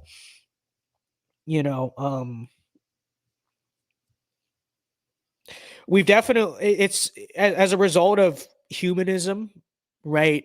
the concept of, and the sexual revolution is a big part of this, the concept of like, give in to your pleasures, you know, you exist to be happy, you exist to pleasure yourself. The sexual revolution drove down that concept massively when it came to sex, instead of, and you know, obviously you exist to serve yourself and your pleasures and your interests, instead of saying you exist to serve a God, a family, a community, a country, right? So kind of the restructuring of society around self-interest and self-pleasure. Well, now you have a society of people who are totally self-interested only, and only interested in fulfilling those pleasures. And that's why you end up with OnlyFans and so many people acting like this and doing this. You know, we obviously have these natural temptations. We have these natural kind of like predisposition towards sin, but the difference is, do you structure society to play into that or try to draw people away from that? And we have a society, you know, since the 1960s or so, that has been built to, you know, play into that. And ironically, we have the sex bot in chat as we have this discussion. That's quite funny. We got to end the stream soon. We've been going for, wow, that's funny. It just won't give up. It's so true. The old right was based back when the GOP was the isolationist, the protectionist party. Unfortunately, Barry Goldwater sort of put an end to that. Well, he didn't necessarily. I feel like Nixon wasn't 100% old right, but he had some of kind of our ideas, you could argue. It really was Watergate, and hence Watergate discrediting everyone but the Goldwaterites that, you know. So it really was Reagan, I would say. And Reagan did have some good aspects to him, but then it was like a long story. You're basically right, though. You're basically right. Wow, the stream is so live, still live. I know. I love that John Doe quote about how the lemonade stand has turned into the OnlyFans. So true. So true. It quite literally has. So yeah. Look, here's the deal, okay? The world around you is very depraved. Okay? It needs to be the central message, and you know that. I'm not telling you anything you don't already know. But, okay, with that said, you have, frankly, 3 options as a man, okay? You can just give into that, you know? Screw it, I give up. Let me just numb myself with porn and marijuana and whatever else. You know, you can do that. You can be spiteful about it. You know, you can just retreat. You can just say, you know what, I'm going to be a MGTOW. I'm going to be an incel. I'm going to, I don't know, whatever, you know. I'm just going to stay indoors for 23 hours a day, stay connected with my internet community, never go outside, never do anything in the world. And this is my life.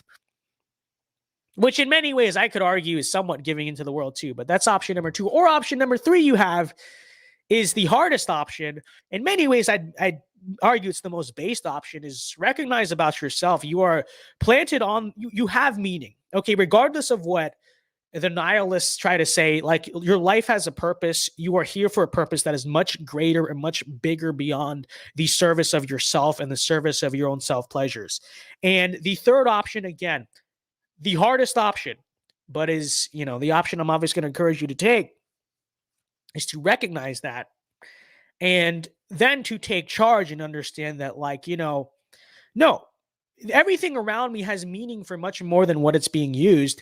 And, you know, you have the option to not give into the world, but also to not retreat from the world either, but to seize control of that world, right? To take leadership, to take ownership, to take charge, to say, you know, on one hand, I am not going to give in to OnlyFans and porn and all the vice that's promoted around me and the hyper consumerism that is promoted around me. But at the same time, I recognize I cannot hide from it, because if I'm going to give a country to my children and my grandchildren, hopefully that where they don't have to struggle in the same way I do with all this stuff, then it is my duty not to retreat from that world, nor to give into that world, but to lead and to take control and to do something, and to get out there, right? To get out there and do something, and to be like, you know, I'm going to I'm going to enter this dating scene that I understand is largely depraved, but I need to do because I want to have a family. I want to have kids. I understand that I need to have kids because I understand, again, that I need to serve something as a man that is greater than myself and my own self-interest. This is about my family, my community, my country, my God, right? This is not easy to do. This is not easy to do, but you have the option. And frankly, more people have to take the option if I'm going to do this, you know? And so I'm going to, so number one, it's like, I'm going to work, I'm going to enter the real world, right?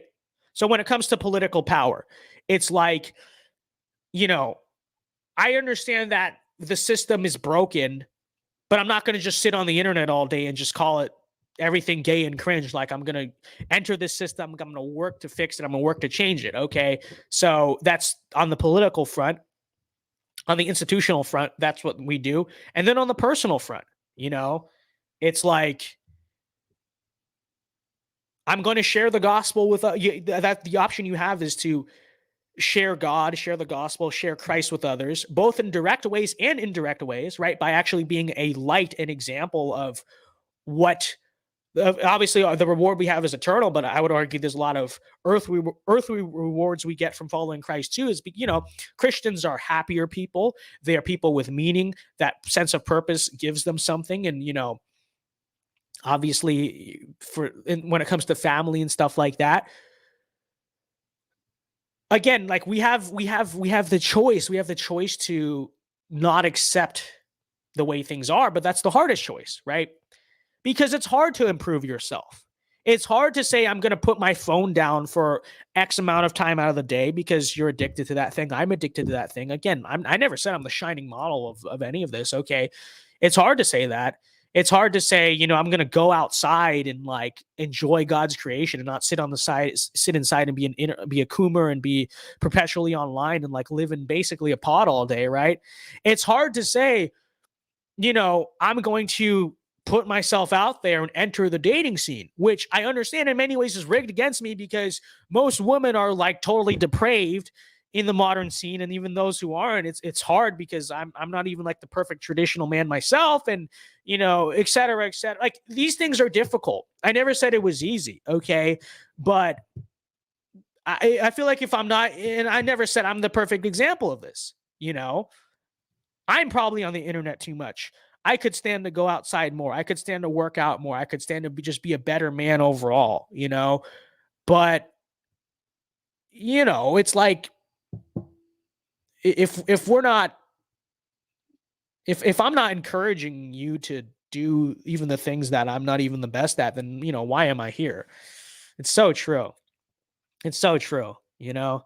No one said this is going to be easy. No one said we're going to be perfect. No one said any of us are the perfect caricature of masculinity or leadership or whatever. But, you know, at least people like us are A, humble enough to admit that, but B, also bold enough to say we're going to try, like we're going to do our best. You know, we're going to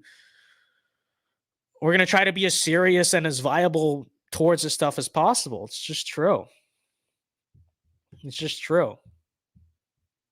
You know?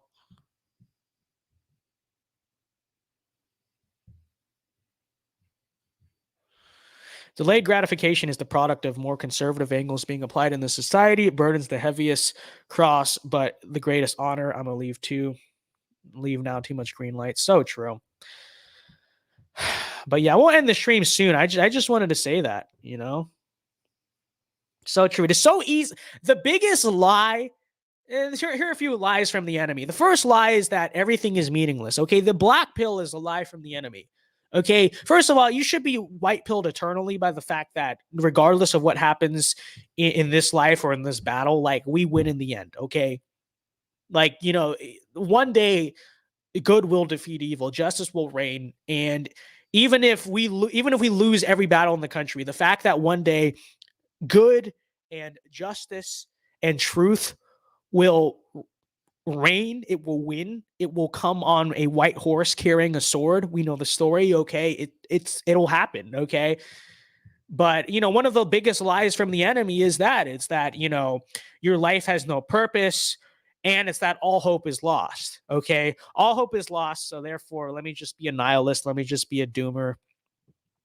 Why not? If I'm never going to be able to have kids and pass down a society to my kids, what's the point of doing any of this? What's the point of, yeah, it's a lie from the enemy. Okay. It really is. And it comes from when I say the enemy, I mean the enemy. Okay. It's not just the left. Okay. I'm talking about the enemy beyond that. I'm talking about the devil, obviously, so true. But anyways, guys, with that said, I know we've been going on for like 3.5 hours. I'll end the stream. I will end the stream. Okay. But it is so true. It is so vitally important that we understand this. Okay. Because the defeatist mentality of, it's never going to work and we're not going to make it. That is what it leads you down towards, And you can say you're anti-nihilism all you want, but if you're like, and you can say, well, I'm a Christian, I'm not a nihilist, but it's like, that's not just, it really is like a lifestyle. It's a mindset. You know what I mean? And if you're eternally doomed about everything and you're just going to basically you're going to retreat to essentially, you could say your safe space, right? Your little niche internet community, your inceldom, whatever, then, you are frankly, that's nihilistic. It really is. So true. So don't fall into the trap of nihilism. You have purpose. You have meaning. We will win. If not now, if not tomorrow, then in the end. And, let that keep you going. So true. With that said, thank you very much for watching, guys. I will end this stream. Be sure to remember to leave a like on the stream before you go. Alpha moves only. God bless. Have a very good night, everyone. In peace. In leaving it, I do so with this prayer. May God's grace be with you in all the days ahead.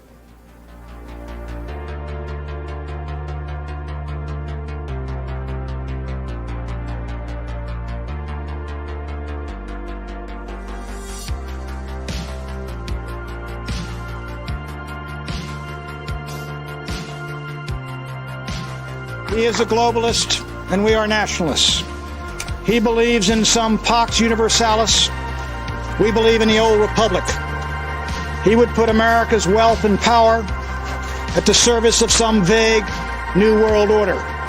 We will put America first. So today we call for a new patriotism, where Americans begin to put the needs of Americans first. For a new nationalism, where in every negotiation, be it arms control or trade, the American side seeks advantage and victory for the United States.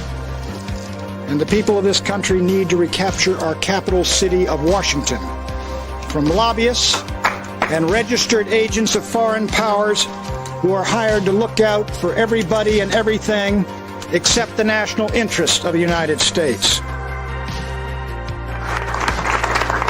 And our Western heritage is going to be handed down to future generations and not dumped onto some landfill called multiculturalism.